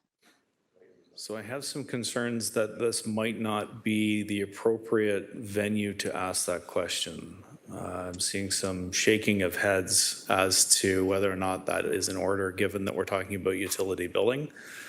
So I'm not going to. In the sense that utility billing gives us another tool, just some musings. If that's the direction that we could possibly pursue, that's all. I'm going to recognize a point of order from Councillor Clark. Oh, one moment. I appreciate what the council is trying to do. The vacant unit tax is not before us. And so asking about them musing about it without other councillors being aware that we're going to enter in discussions about those musings, it's unfair to those other councillors. That's why we have to really stick to the agenda item. Okay. Thank you. And I'm going to uphold the point of order, Councillor Tattison, recognizing the direction you're trying to go. Just you'll have to find a different venue to do it, unfortunately, for you. Thank you. Okay, no further questions from committee. So we have this duly moved and seconded. I'm going to ask you to register your electronic vote now, please.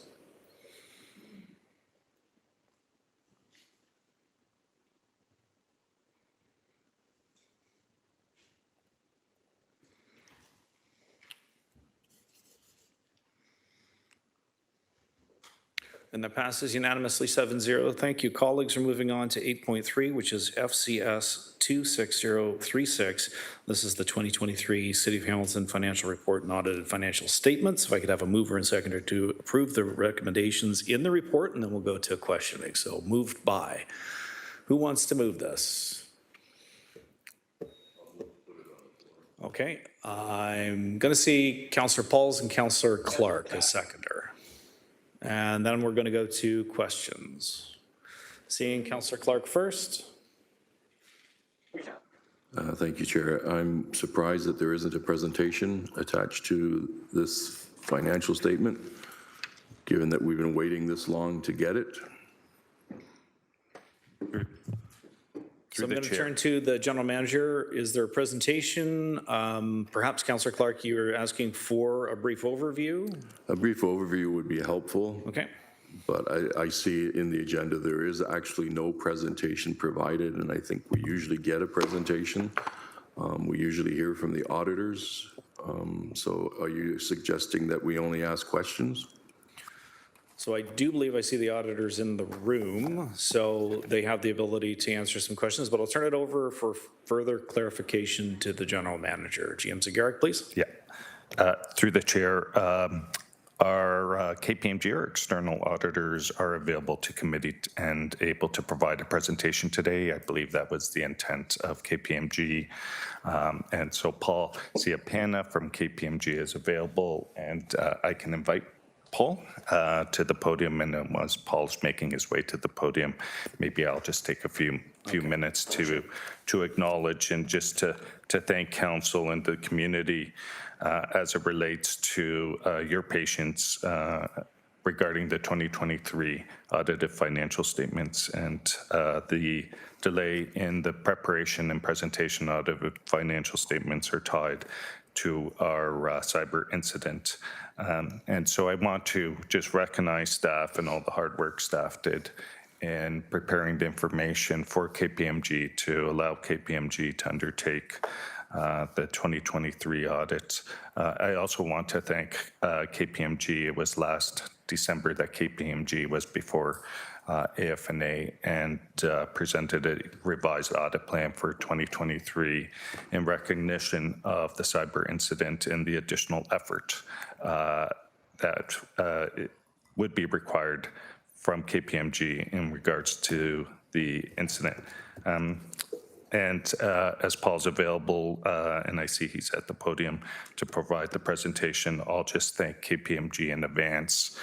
While the 2023 audited financial statements are before committee for your consideration and approval, I want to thank staff and KPMG in that we are only weeks away from starting our 2024 preparation of our 2024 audited financial statements. And so the intent is to do two cycles of audited statements in 2026, our 2023 and 2024. 2024 by the fourth quarter of 2026, and then our 2025 and 2026 audited financial statements in 2027, working towards a more typical cycle by 2028. So thank you for that opportunity, and I'll turn it over to Paul to present their findings. Okay, so before we go there, I'll say that it sounds like there was always an intent to have this presentation. It just perhaps was not spelled out within the agenda. And so we'll recognize that. And perhaps if we can hold questions until after, unless there's specific questions to the presentation that we haven't yet seen. Councillor Cooper, do you have a?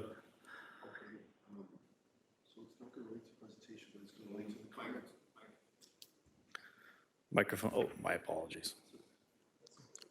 So what I was going to ask isn't necessarily related to the presentation, but related to the comments I just heard. So however you'd like to proceed with that, I'm okay with. So as it relates to the comments of the general manager, I'd say that we'll deal with that immediately then. You can go ahead with your question, and then we'll proceed to Paul's presentation. Okay, thank you.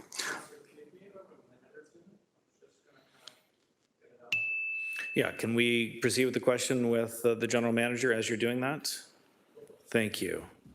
Good. Proceed, please. Councillor Cooper, question to the general manager. Thank you, Chair. So I was under the impression that we were going to see our 2024 audited financial statements at the end of, say, the summer. Like I thought it was going to come in around September. I think we just heard that it was going to be Q4 this year. That sounds like that might have changed? Question? Okay. General Manager? Through the chair, while we had an earlier date that we were working towards for 2023 and 2024 in recognition of some additional work that city staff had to undertake, and some additional work that KPMG had to undertake is, I believe we were aiming towards the spring of this year for 2023. And we're before you today with respect to 2023. Likewise, we are looking at doing some final work with respect to 2024. City staff in the next few weeks by July to allow KPMG to undertake their work sometime in July and August and deliver our audited financial statements by Q4 of this year for 2024. Councillor Cooper? So I'm not sure my question got answered. I was asking if the timeline had moved from the end of the summer till now Q4, so I'm still not sure what the answer to that question is. Through you, General Chair. Manager? So through the chair, I believe the earlier timeline was Q3, and now staff are identifying that the additional work will take us to Q4 of 2026. Thank you. And will we see any interim financial statements? Like, I know we're talking about the concept of an audit here, right? But in terms of your timing, but will we see an interim statement for 24 or 25 prior to September? Through the chair, we've provided variance reports with respect to 2025, and we are looking to provide variance reports as it relates to 2026 in September, along with a forecast for 2027. But with respect to interim financial statements, while we understand that was a previous request, where we are focusing our efforts on is preparing the work in order for staff and KPMG to complete financial statements for 24, 25, and 26. Okay, so we won't be seeing any interim financial statements until we see audited financial statements, if I interpreted that correctly? Through the chair, yes, unless we identify some means of doing so without disrupting the work that we're having to do with respect to the preparation of our audited statements. So just for the public's knowledge, what this means is we're going into an election with no 24 or 25 financial statements that's going to be publicly available to either the councillors or to the public. So I believe that's what was stated, yes. That's right. Okay. Thank you. Paul, how are you? It's been a while. Paul and I worked together previously with the HWDSB when I served on the audit committee 10 years ago, a little more than 10 years ago, actually. I had a little more hair back then, but you managed to retain all of yours. So there's a little more salt. It went really more salt in the pepper, yes. Welcome, and whenever you're ready, please proceed. Thank you. I was really hoping for a bigger crowd because 2023 statements, it's been a mission to get here, and kudos to city staff for supporting us. I think when I came here in December, it was going to be a huge lift, and it's been a massive lift, but it's a step in the right direction in terms of now we have the groundwork for 2024, and we can move forward with 24 and 25. So it was a big undertaking. It was a high-risk audit engagement, a lot of eyes on it internally at the firm, and obviously with the public. So we're really happy to be here presenting the findings report finally. So we're at the finish line. Statements will be going final once fully approved by council. We do have an audit findings report. It was included in the materials that I'll be going through today. Typically, I take it as read, but it sounds like most of you are seeing this for the first time, so I'll go through it in a bit more detail, if that's okay with everyone. Our KPMG contacts, so a little bit of a bigger team than normal, just due to the risk structure. So we have different levels of specific partners and specialists involved in the audit for 2023 and will be involved for 2024. So in terms of our audit highlights, what this does is it builds off our audit plan that we presented in December, so the revised audit plan. There have been no changes from that audit plan. So typically that went through the significant risk areas, the levels of materiality, and our various procedures that we'll be carrying out. So we didn't have any changes in terms of our audit plan methodology. Here in this report, we're highlighting some of the significant risks, our findings throughout the audit that took place. So specifically, anything toggled with a pink is areas that we're highlighting in the report. The ones that are in black mean there's no matters to report. So no changes to the audit plan, no going concern matters, no significant unusual transactions to note or specific topics. But we will talk about some of the significant risks and other risks of material misstatements, accounting policies and practices, and other financial reporting matters, corrected and uncorrected misstatements. It was a big year in terms of the cyber incident for sure, but also for 2023, there were two massive standards that came into play. So asset retirement obligations, along with financial instruments, which is a big undertaking for any municipality and delayed several municipal statements from across Canada. So in terms of our status, so we prepared this findings report back beginning of June. So at that point in time, we were required to include a laundry list of items that we're still undertaking. So I'll go through some of those matters, some items, and let you know the status of where we're at today. So completion of the consolidated financial statement tie-outs, those have all been completed. No exceptions noted there. Subsequent event procedures, this happens all the way up till the 25th, so once they're approved by council. So we'll have a discussion with management, the in-house solicitor, to identify if there's any events that could have taken place that would impact the 2023 statements. Legal claims and review. Essentially what we do is we get the city solicitor's update for 2023 claims, and we corroborate that with going to external counsel and sending legal confirmations. We're in the process of confirming those claims at the moment. Typically we don't see any differences or any issues there, so those are all in the queue to be received by next week. Completion of accounts receivable confirmation procedures, those have been completed. No matters were identified. Remaining substantive procedures on obtaining support for expenses and revenue testing, that was all completed, and there are no matters to report there. Our final internal quality review process. Here specifically, it relates to, there was a conversion from the original template of financial statements to AODA compliant statements. So we're just doing a quick quality review on the AODA piece just to make sure everything transferred over correctly. Completion discussions with Audit and Finance Committee, so that's happening today. Obtaining council's approval, which will be on the 25th. And then the legal updates up until the audit report date. As I mentioned, those are all coming in next week. So we're in a good spot to get these across the finish line for the 25th. Here we're highlighting some of the significant risk areas. We spoke about it in the planning report, the various tests that we're going to carry out. So management override of controls is a required significant risk by the Canadian auditing standards. We are required to carry out various procedures to gain comfort over this piece. Here, a lot of it relies on journal entry testing, manual journal entry testing, or high-risk journal entry testing. So we pull a sample based on where we think there could be management override of controls. There is no dollar amount associated with it. It's based on where there is potential for risk. So we've carried out these procedures, did not identify any instances of management override of controls for the 2023 year. Next is fraudulent revenue recognition. Again, this is a required significant risk under the Canadian auditing standards. Specifically, we've isolated it for government grants and development charges. That's where we, based on our planning, expected the significant risk to take place. We've carried out our various substantive procedures. We did identify one finding on the government grant piece. During our sampling, we identified a grant revenue that was recognized when the corresponding expenses were not incurred.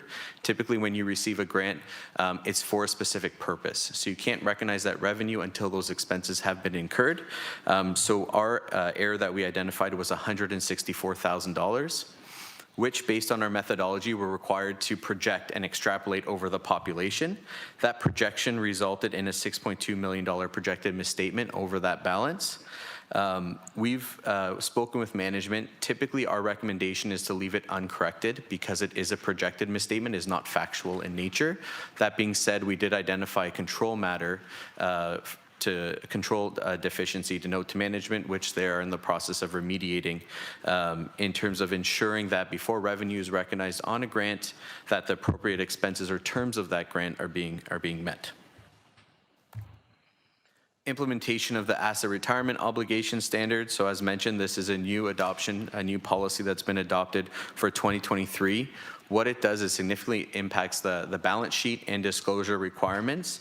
It also replaces the legacy standard of PS 3270, which is the solid waste landfill closure and post-closure liability standard.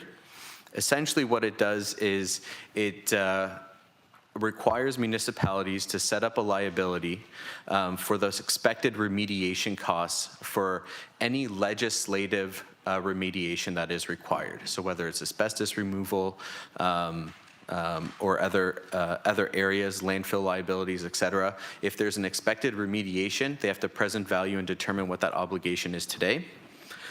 The city has adopted a modified retrospective adjustment approach. So what that means is instead of going back to the dawn of time and building up this liability, they've gone back to the beginning of January 1st, 2022 to set up that liability. So you'll see restated figures on the financial statements for 2022 and that adjustment rolling through to 2023. There's a big note, I believe it's note 2 of the financial statements, that goes through where you can map the 2022 financial statement numbers that have been approved, any of the ARO adjustments, and then how that agrees to the face of the financial statements. We did not identify any adjustments relating to the implementation of this standard. The city did utilize WSP as an external specialist to assist with the assumptions built into it. It is an estimate. There's a lot of complexity around it, and was a big endeavor for the city to build, but also for from an audit perspective. Operating expenses, here we've identified a significant risk on typically operating expenses, revenue, AR, and AP are the main areas due to the cybersecurity incident. Here we've increased our level of testing as a result of that. So we did not rely on control testing. It was a purely substantive audit and was done at an elevated risk or a significant risk, which increased the amount of sampling that was required. We carried out our expense testing and did not identify any material audit misstatements. Another new standard that was implemented was financial instruments, portfolio investments. Essentially what this requires is to reassess any financial instruments and determine if the appropriate measurement, if the measurement is being recorded at an appropriate level, so whether it should be at an amortized cost or fair value. If the terms of that financial instrument is market available, then they should be recorded at fair value.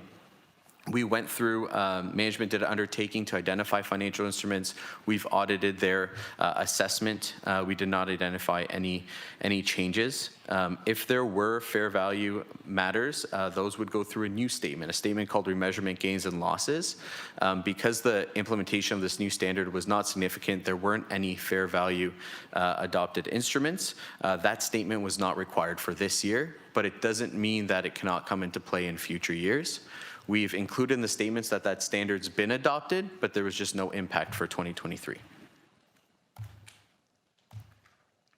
Employee future benefits, obviously a big liability on the financial statements. Here we involved our actuarial specialist to oversee the city's external specialist or other actuary that they use in looking at their assumptions and calculations. We did identify one adjustment or one uncorrected adjustment associated with the assumptions used by the third-party specialist here. Essentially, public PSAB requires that for any unfunded liabilities, the requirement is to use a discount rate associated with the cost of borrowing. What was used was a municipal yield curve. I don't want to get into all the technical pieces, but essentially we thought a more reasonable discount rate was 3.9%. What was used was 4.2%. And that difference results in an increase in the obligation or liability of $4.7 million to long-term debt, long-term disability and WSIB plans combined. Again, that adjustment has not been corrected, so it'll be sitting on the uncorrected schedule of misstatements. That being said, for 2024, we will be connecting with the external actuary to discuss how to remediate it so it does not stay as an uncorrected adjustment for 2024. Tangible capital assets. Here we look at additions, disposals, depreciation, make sure that they're all any WIP items are moving into in use and being depreciated at an appropriate rate and appropriate life, expected useful life. Based on our procedures, we did not identify any audit misstatements associated with tangible capital assets. Salaries and benefits.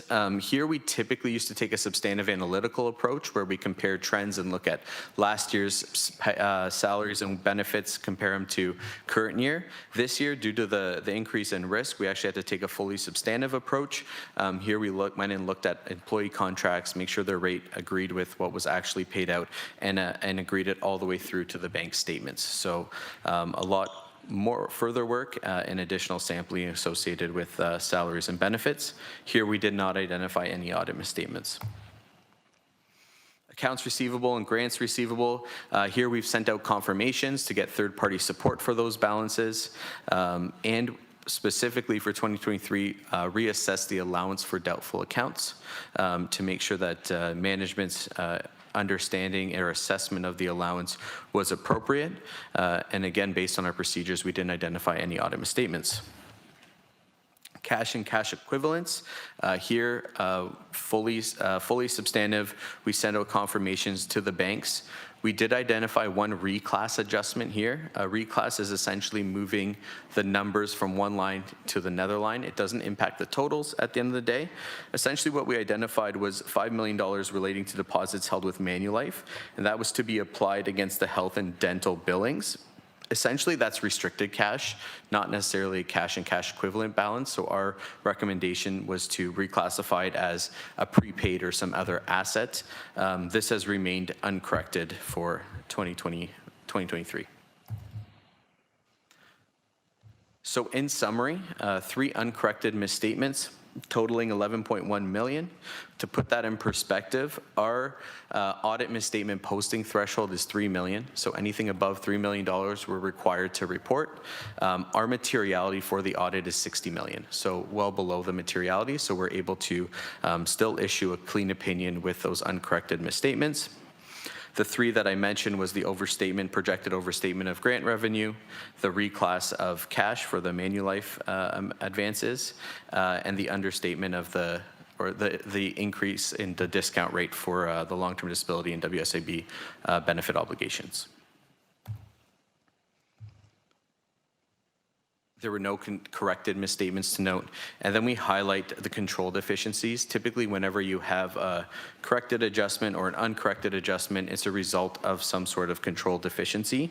So the second one, which is your revenue of grant revenue, recognition of grant revenue, that relates to the first uncorrected misstatement that I mentioned. But the other 2 are, although they didn't result in any material adjustments or anything above our posting threshold, we thought it was good to note from a control deficiency. So we noted in tangible capital assets, there were some work in progress amounts that should have been brought into use in 2023, and they weren't. Essentially what this does is it overstates your TCA amounts, understates your depreciation. And then operating revenue, gaming, casino cutoff. Here we obtained a confirmation and identified a misstatement on some of the balances that were noted back through that confirmation process, but they weren't material in nature. Accounting policies and practices. So as noted, there was the adoption of the 2 accounting policies, so AROs and financial instruments. And then the changes to accounting policies and practice is noted and disclosed in note 2 of the financial statements. We've also noted future pronouncements, so what's coming into play in 24 and onwards, and the potential effects on the financial statements based on what we can identify and what we know of the audited of the city itself. There's going to be no material impact of the adoption of those new policies or upcoming policies. Financial statement and presentation, form and arrangement. As noted, because of the cyber incident, it was myself. We had a EQCR partner, so quality control partner, plus what we call a second line of defense partner, all reviewing the financial statements, providing feedback. All that feedback has been accepted by the city and implemented into the financial statements, so we have no disclosure comments associated with those. And in terms of the application of new accounting pronouncements, as I mentioned, we don't foresee any concerns with the adoption of the new policies. Specific topics here, we identify any matters that could have come to our attention. The one I am noting, obviously, is the just the delays in the audit. So I'd be remiss if I didn't include it as a result of the timelines here. That being said, I think it's just as a result of the cyber incident, the city taking the time to build the data. Essentially, there was a lot of work in understanding the completeness of the 2023 information. So essentially, are we comfortable with the opening balances? So is that 2022 ending? And are we comfortable with the 2024 beginning balances and everything in the middle? So we carried out a lot of procedures just to get comfort over that completeness piece and that everything was being incorporated in 2023. From an independence perspective, we can confirm that we've maintained our independence throughout the duration of the audit and will continue to do so until the statements are approved. And then we've included some appendices. So the draft auditor's report and the rep letter has been given to management. We included just some KPMG standard appendices on AI adoption in the public sector, any new accounting standards, and the technology we use for our audits. I know there's a lot of information there, but I'll open it up to any questions.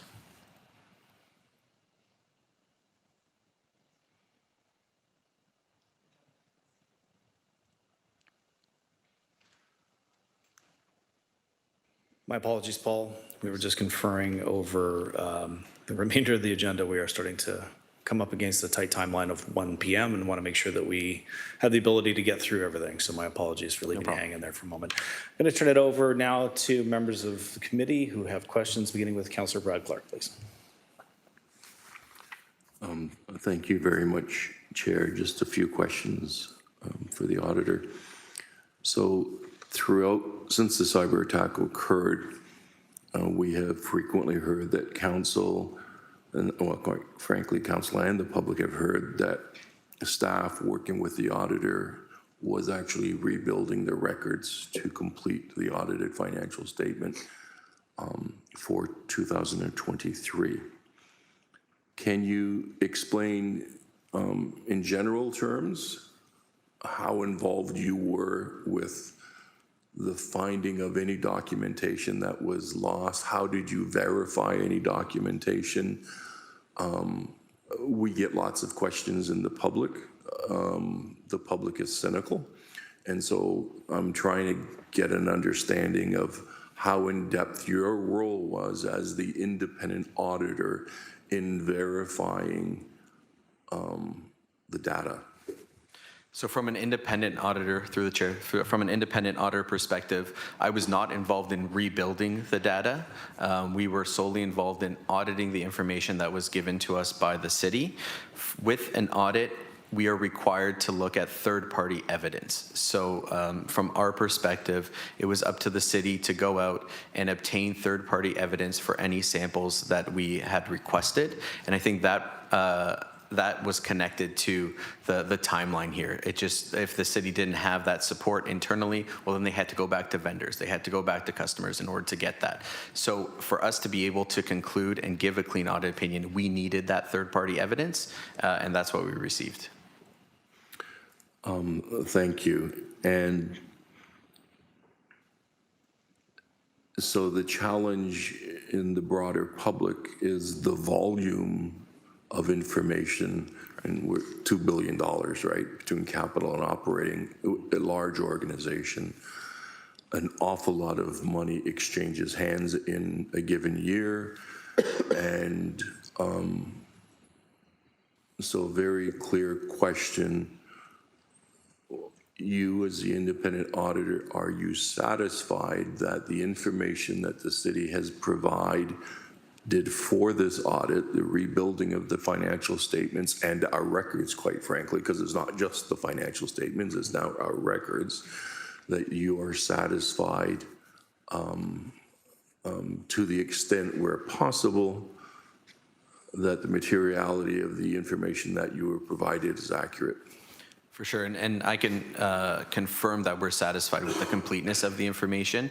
That was the biggest hurdle to get over in terms of what I was capable of signing off on. So as I mentioned, there were a lot of layers involved in the firm. So I had to involve IT specialists as well, understand the city's mechanics on how they ensured the completeness of the data, and then I audit it like crazy. So to put it in perspective, we typically have 1,100 hours, let's say, on a city audit. We're close to 4,000 hours for this audit. So the pure volume of ensuring that the city's records were accurate and complete was a big lift, but I can give a clean opinion associated with it. Thank you. And Chair, all of my questions, I want to be clear, it's not a criticism of yourself or of our staff. It's just our role as a governing body that we need to ask these questions. So in general, did you find that there was any incident where the city simply could not find their records? And so what they were doing was estimating based on past expenditures, estimating based on the contracts where, on salary, we know that people have a certain salary and it's going to be paid out. Did you find that there was a significant use of estimates to reconcile the budget and the financial statement? Through the chair, there were no estimates. It was all third-party support. Thank you very much. Much appreciated. And that does give us a little bit of comfort. The other question that I have, Chair, is with regards to the portfolio and the investments. Again, we've heard people ask questions that can be very cynical. They're just, in this era, the culture, people do not trust government. Frankly, they don't trust a lot of people. People have become very cynical. We have really large portfolios with large investments. I don't believe there's any potential risk to those investments because, again, they're invested with third parties. I know you have to look at that. Did you find any potential loss or risk to anything in terms of our portfolio of investments? So required from the Canadian auditor standards, we have to test the impairment of those portfolio instruments. From there, we select a sample and we actually validate it with like a Bloomberg or a Reuters to ensure that the fair value is appropriate. There were some that had a decrease, so their market value was lower than cost. So those ones specifically we would focus on and say, is there indication of impairment here? But we have the benefit of hindsight here with the 2023 audit. All those market values are now above cost. So there is no risk of impairment for any of those investments as at the 2023 date. I can't speak to 24 and 25, just we haven't tested it yet. No, and I'm not going to question you on those issues. The last thing, I believe you indicated that there was $11 million in unverifiable, or can you speak to that issue again? Just uncorrected adjustments. So any differences that we identified where it didn't agree to the third-party reporting, or it didn't agree to our assessment using our experts, so the one specifically for the actuaries, where we would have thought an assumption would have been different. Essentially what that means is there's a buffer room. So that's why we have our materiality and what we call a posting threshold. So we're allowed to have a little bit of wiggle room. If anything remains uncorrected there, we can still have the conversation, and obviously we'll have that conversation whether it makes sense to correct. But leaving it uncorrected is fine from issuing a clean opinion. And so to be clear, on a go-forward basis, if they're able to correct that misstatement, then they will do that as well. Yes. Okay. Thank you for, I know it was a lot of work, unusual work, but it's important for us to have comfort in the organization and our staff, and your validation really provides a lot of that, so thank you. Appreciate it. Okay, thank you, Councillor Clark. And I don't see any further questions for you, Paul. Congratulations. Congratulations to the team. I know everyone can sleep well in a few days and a week. So there you go. Thank you so much. Thank you, everyone, for your time. Okay, colleagues, this has been duly moved and seconded. I would make note also that we are at bare quorum, so please to the online members, don't go anywhere. We are ready to register our electronic votes in favor or in opposition to the report we just heard. Please indicate your vote now.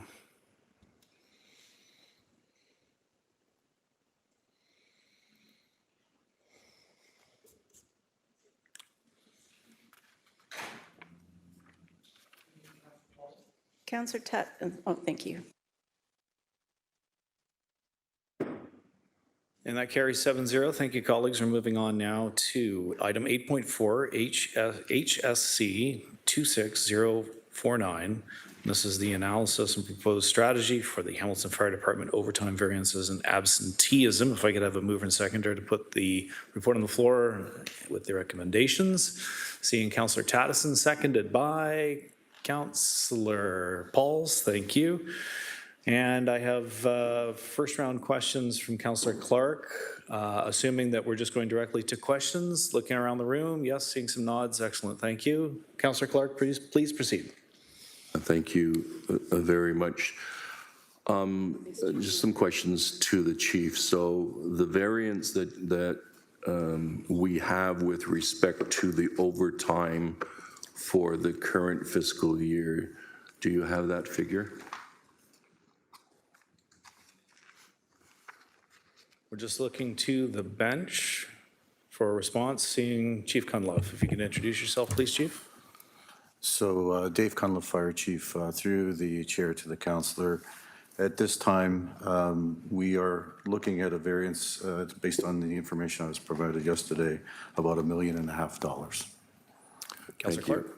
And so your report is speaking to historical variances that we have seen with respect to overtime, the highest of which I note is 2024. The variance was $5 million. Can you speak to what is causing all of this overtime? I know it's in the report, but I think it's important that we put it in the public record in terms of actual deliberation, please. Chief Cunliffe. So through the chair to the councillor, thank you for the question.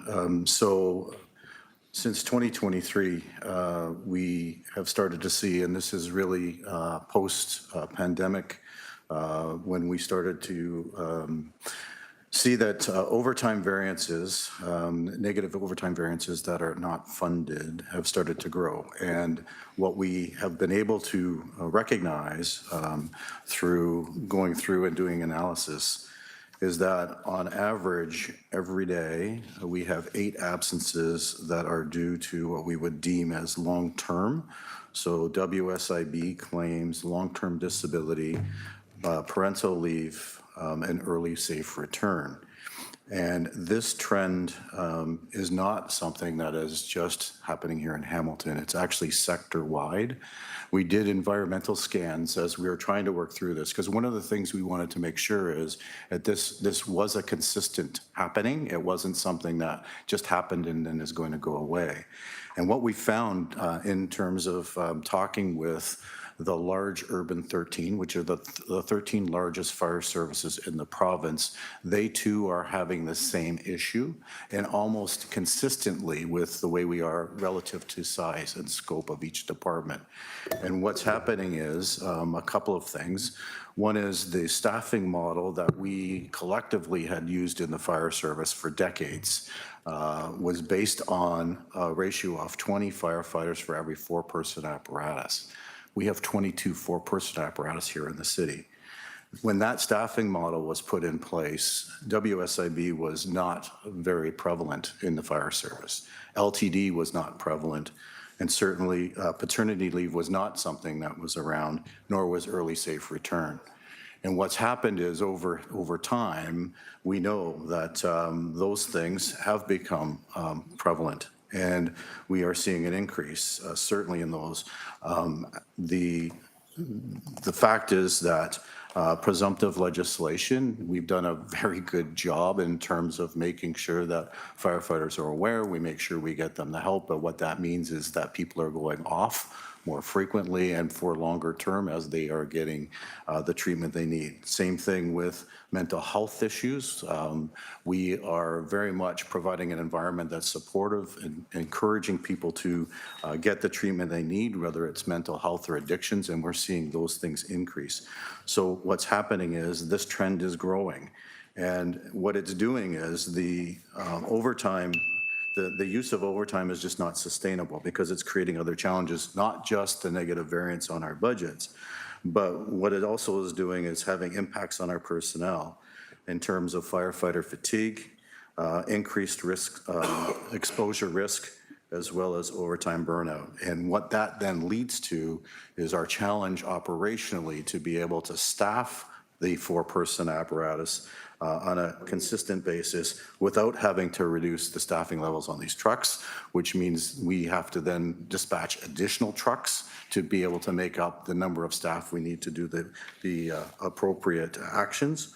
Or we have also found ourselves on a number of occasions where we are not having the ability to get employees to come and take these shifts, and we have had to take some trucks out of service, which we cannot afford to do. As I'm sure this committee is extremely aware that since the pandemic and certainly into today, based on our annual report, we're now doing over 45,000 incidents, and a lot of these incidents are very labor intensive. Okay, thank you for the detailed answer. Councillor Clark, I want to respect your ability to continue with your flow of questioning, but I'm also cognizant that we have another first-time speaker, just trying to gauge where you may be in your line of questioning in terms of first-time or second-time capabilities. I'm fine with second time. Okay, thank you. I'm going to go now to Councillor Alex Wilson, please. Thank you. I just have one quick question. I understand the recommendations in the report, completely supportive of them. I think that justification of why we're proposing to make the change makes a lot of sense. What I'm not clear on is just the timing of the change and why it's coming forward now or as part of a budget process, or we just had that annual report at ECS. So I've heard a couple things in the answers to the previous question. One, this is a sector-wide trend that's not Hamilton specific. So I've heard that, and maybe that's the indicator. I also imagine as part of the next year's budget process, we're in the process of doing variance reporting right now. So this might have been the third year of a trend. And so upon the third year of seeing something, we started looking at it. I'm just wondering if the chief could comment on some of the internal review that goes on, maybe on an annual basis or a semi-annual basis. What is it that specifically flagged this for action, that it's happening, it's coming forward at kind of outside of a different review process or outside of a budget process? Why is it this kind of being reviewed for a recommendation? Again, completely supportive of the recommendation, just trying to understand how that's coming forward. Okay, Chief. So through the chair of the councillor, thank you for the question. In 2024, council identified overtime as an issue that they wanted folks to look into. We were one of the divisions that that council had directed that they wanted us to report back in terms of what was happening. We constantly are monitoring overtime, but this gave us the ability to come back and we took a very fulsome look, and that's why we are where we are. We're at a point now where we cannot sustain the delivery of service without this. So to your question, we're here today asking for this because we need staff immediately. We can't wait. Councillor? Thank you. That makes sense to me. I think just in the future with things like this, when we're tracking something, for example, for a couple of years, but then we say, hey, in year 3, we have the data to make the decision, or we know, it sounds very clear that this has been on our radar. We've been aware that this is a potential decision, both from the staff side and from the council side. I just, wherever possible, understanding what's the decision point to make the trigger. And so how can we be more proactive in the future? How can we look ahead next time? Really appreciate that. I think we are doing that right now. We're looking at a situation, we're saying we can't continue the way things are. We need to change. I'm just trying to understand the difference between continuous improvement that goes on all the time and this specific flag that's happening to say, hey, we need to do something. We've been looking at this for 3 years, but now we're coming to tell you we need to change something. It's the now bit that I'm just trying to understand a little bit more. If there's anything beyond, we just can't continue. We've been monitoring this for 3 years, and we think now is the time to make a change. Just wondering if there's anything else to the answer, if I've got what's been said already correctly. Okay, I've got the chief on for an additional response. So through the chair to the councillor, we have been trying to manage this through our existing capacity for the last couple of years. We recognize that our fiscal responsibility is to do that, to ensure that we exhaust all possible resource before we come and ask. And so that's what we've been doing, and we've now got to the point where we've had to ask. Thank you so much. I appreciate that being made clear. Thank you. Okay, I've got Councillor Brad Clark up next for a second time, please. Thank you, Chair. If we can go to page 5 of 15 in the report. It states the firefighter personnel costing 2026 to 2027 firefighters. There is a chart there that indicates 22 FTEs August 1 to March 1, 2027. Then it says 22 again for March 1 to December 31st, and then it says April 1 to December 31st, 10. I understand the report says 32 FTEs is what is required between now and 2027. I'm assuming, based on what I'm reading in this report, that the August 1 to March 1 deals with the firefighters coming online, the actual employees, so 22 FTEs starting. And this is the cost as it represents that year of $1.353 million. And then the next column, it's actually, the next line, sorry, it is now the annualized cost. So it's the total cost of the 22 FTEs. Either the fire chief or GM Zagarek, we just explain more fulsomely what this chart represents?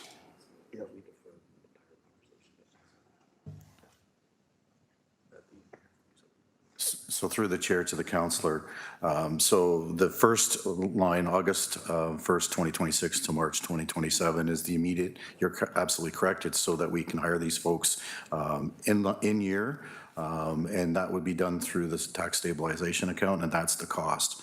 The March 1st to December 31st, we're showing the annualized cost, that's adding it to the operational budget, so operationalizing the cost of the 22 people for the balance of next year that we're hiring this year in August. And then the 10 are the 10 that we are also recommending to give us the 32 number to the way that you put it, and that's that cost for next year from April 1st to December 31st. So if you add the cost of the 22 for next year and the 10, that's the total operationalized cost. Thank you. And the training of the firefighters, they're trained on the job, is that correct? So through the chair to the councillor, that's correct. We bring the individuals in, they go through an 18-week intensive training program. If they are successful and they pass, then they are put into operations. Thank you. The capital budget, you're really speaking to the equipment that is required to protect the firefighters on the job. So through the chair to the councillor, absolutely correct. This is uniforms, personal protective equipment. Thank you. The last item in the documentation that I have, I believe it said labor relations person. Can we speak to that, and why is the labor relations person being hired in your department and is not a part of the HR division? So through the chair of the councillor. So let me be clear. There's two different strategies in this report. The first is dealing with the overtime variance. The second is and that's for the long-term absences. The second is to deal with our short-term or incidental absences. Because we need both components to be able to continue to reduce overtime in general. And one of the things that we need to do in the short term is we need to reinstate an attendance management program. And we're looking to partner with HR, who will help us with that implementation of that program. And this FTE is not in the fire department, it is in with HR, and in terms of HR's participation in helping us with the attendance management program. And the last question I have for the fire chief. The fire department, the fire services itself, they have not been underfunded. This is not a result of underfunding. This is a result of the challenges that you're experiencing with overtime, dealing with long-term disability, WSIB, parental leave, et cetera. That's what's triggering this, as opposed to any historical underfunding allegations. Through the chair of the council, you're correct. Thank you. Those are all my questions.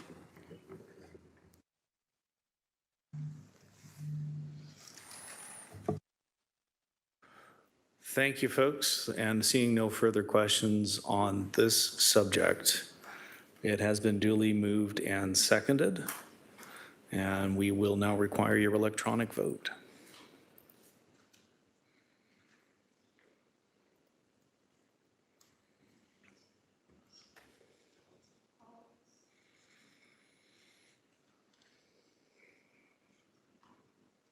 Councillor Pauls, are you able to vote?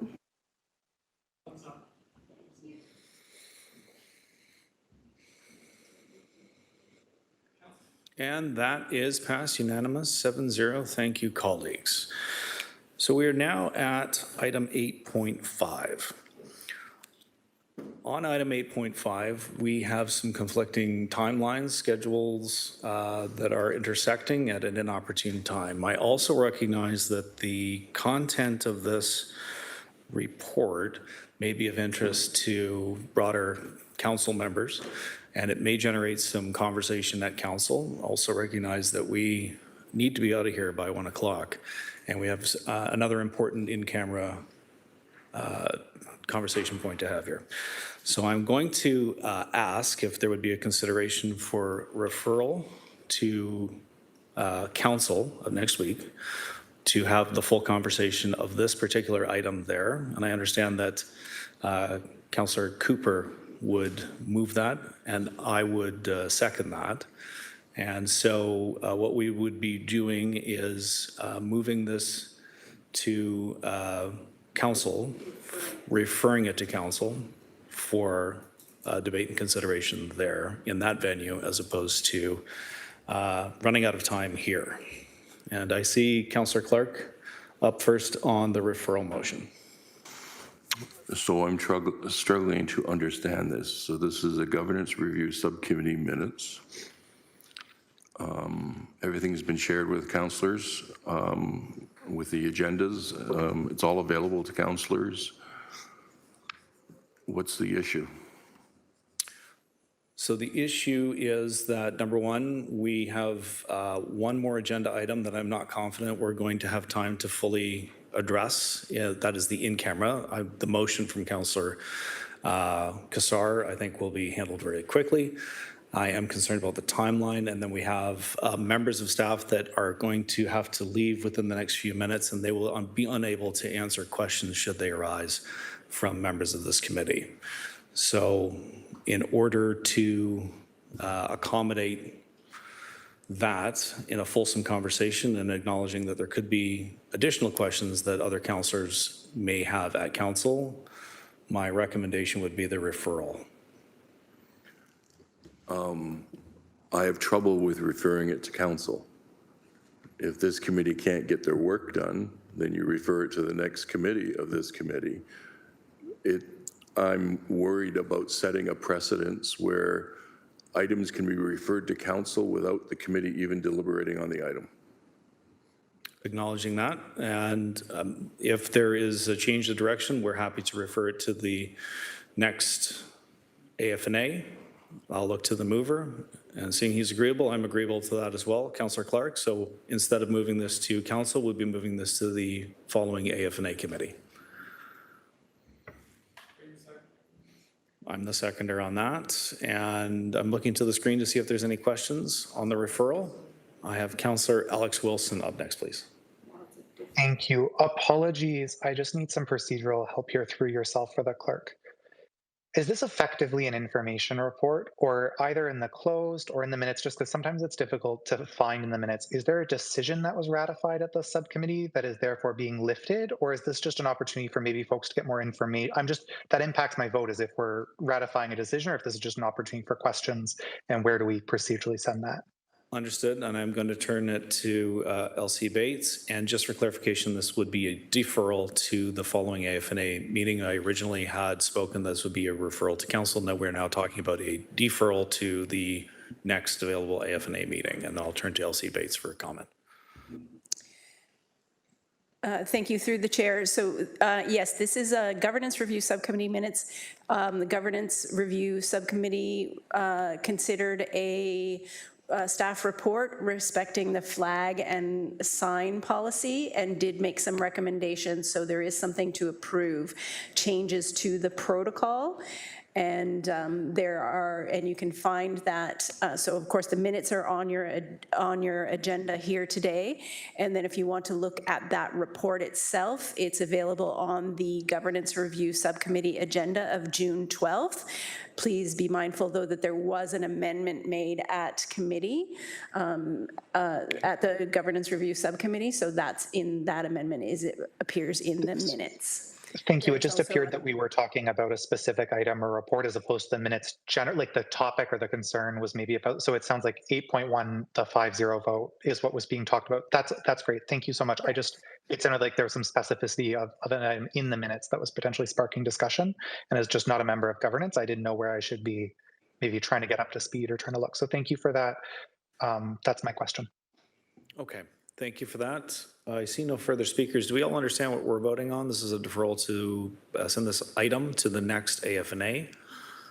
I see Councillor Maureen Wilson, please. Yeah. Thank you, Chair. I trust these discussions have been had, but my recollection of the deliberation is that there is going to be an opportunity for to let community know of the new process and to have the existing in place until the end of December prior to a transition to this new policy. I just would like to hear that confirmation from staff that this deferral doesn't compromise that timeline from their perspective. Thank you. Okay, I'm going to look to the bench for a response on that. Through the chair, thank you for the question, and I can confirm that is correct. That transition date would take us to the end of this year, December 31st. Okay, so no changes at this time, and that doesn't change the timeline. And you don't have, if I may, Chair, through you, there's no concern in further this action. Okay. That is correct. It will have no impact. And sorry, my name is Heather Anderson. I'm the Director of Communications and Engagement. Well, you don't have to apologize for your name. Continue. Anything else, Councillor Wilson? No, thank you. All right. We all understand what's before us, so we are taking an electronic vote on the deferral to the next. This is a hand vote. Okay, we're just show of hands, please, for the deferral. And I believe that's unanimous. Thank you. And we are going to an electronic vote.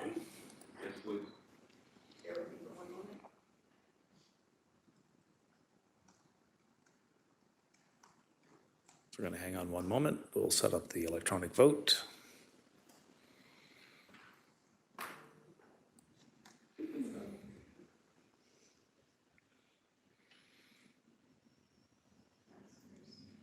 Councillor Maureen Wilson and Tattison.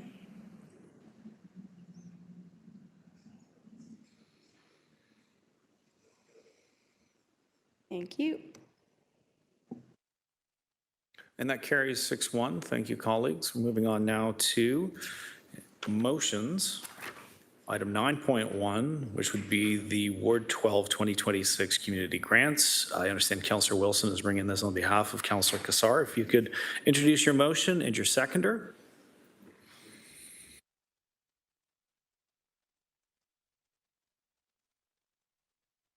Thank you.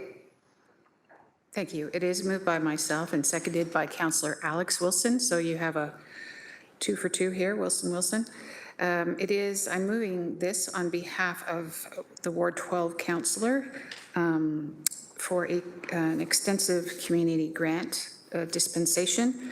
My understanding in speaking to the councillor that this meets all the requirements and conditions and has been reviewed by city staff, and they deem it to be appropriate and in order. Thank you.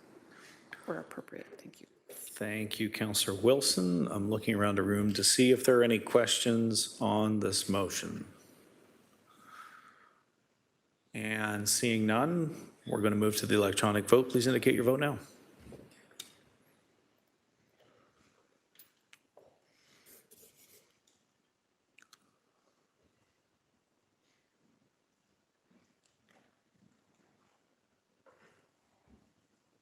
Just waiting for Councillor Pauls.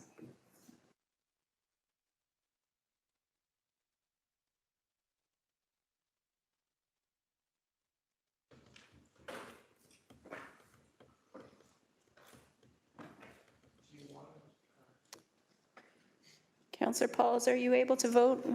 Thank you. It doesn't come up on my screen.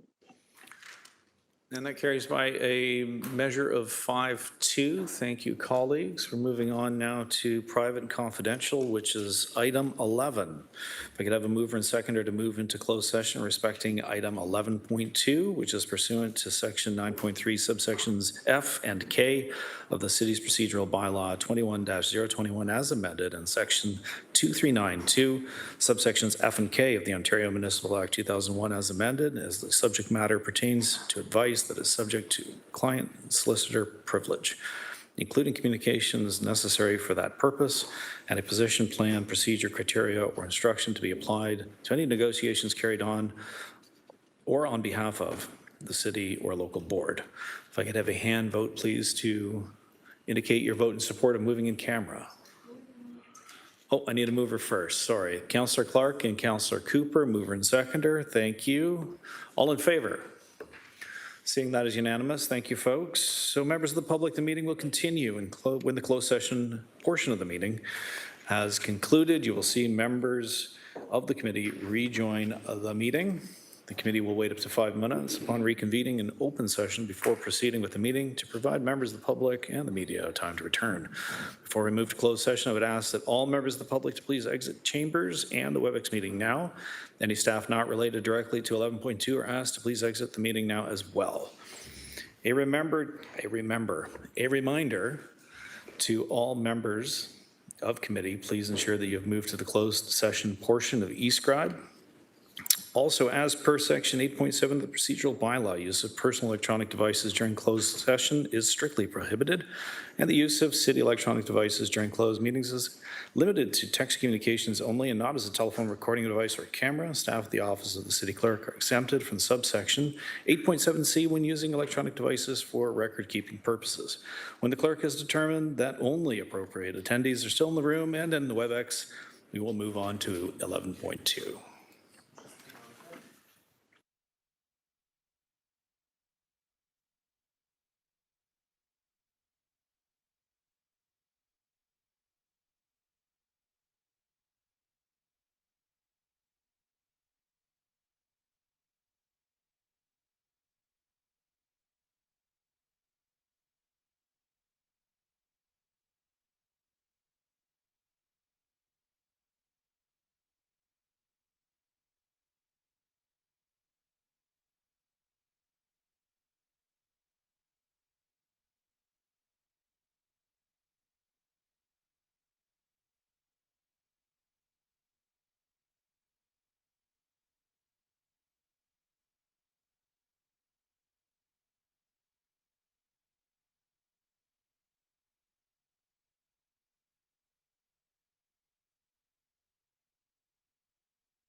Okay, we're back in public session, and we're going to begin by dealing with item 11.2 FCS 26058, which is a commercial relationship between the City of Hamilton and Centerpoint Construction, Inc. If I could have a mover and seconder to approve the recommendations in the report, please indicate your vote electronically. First, I need the mover and seconder.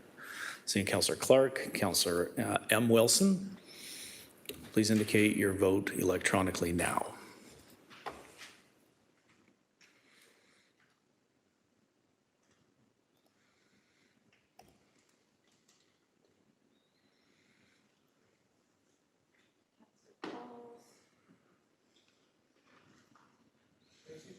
Councillor Pauls, thank you.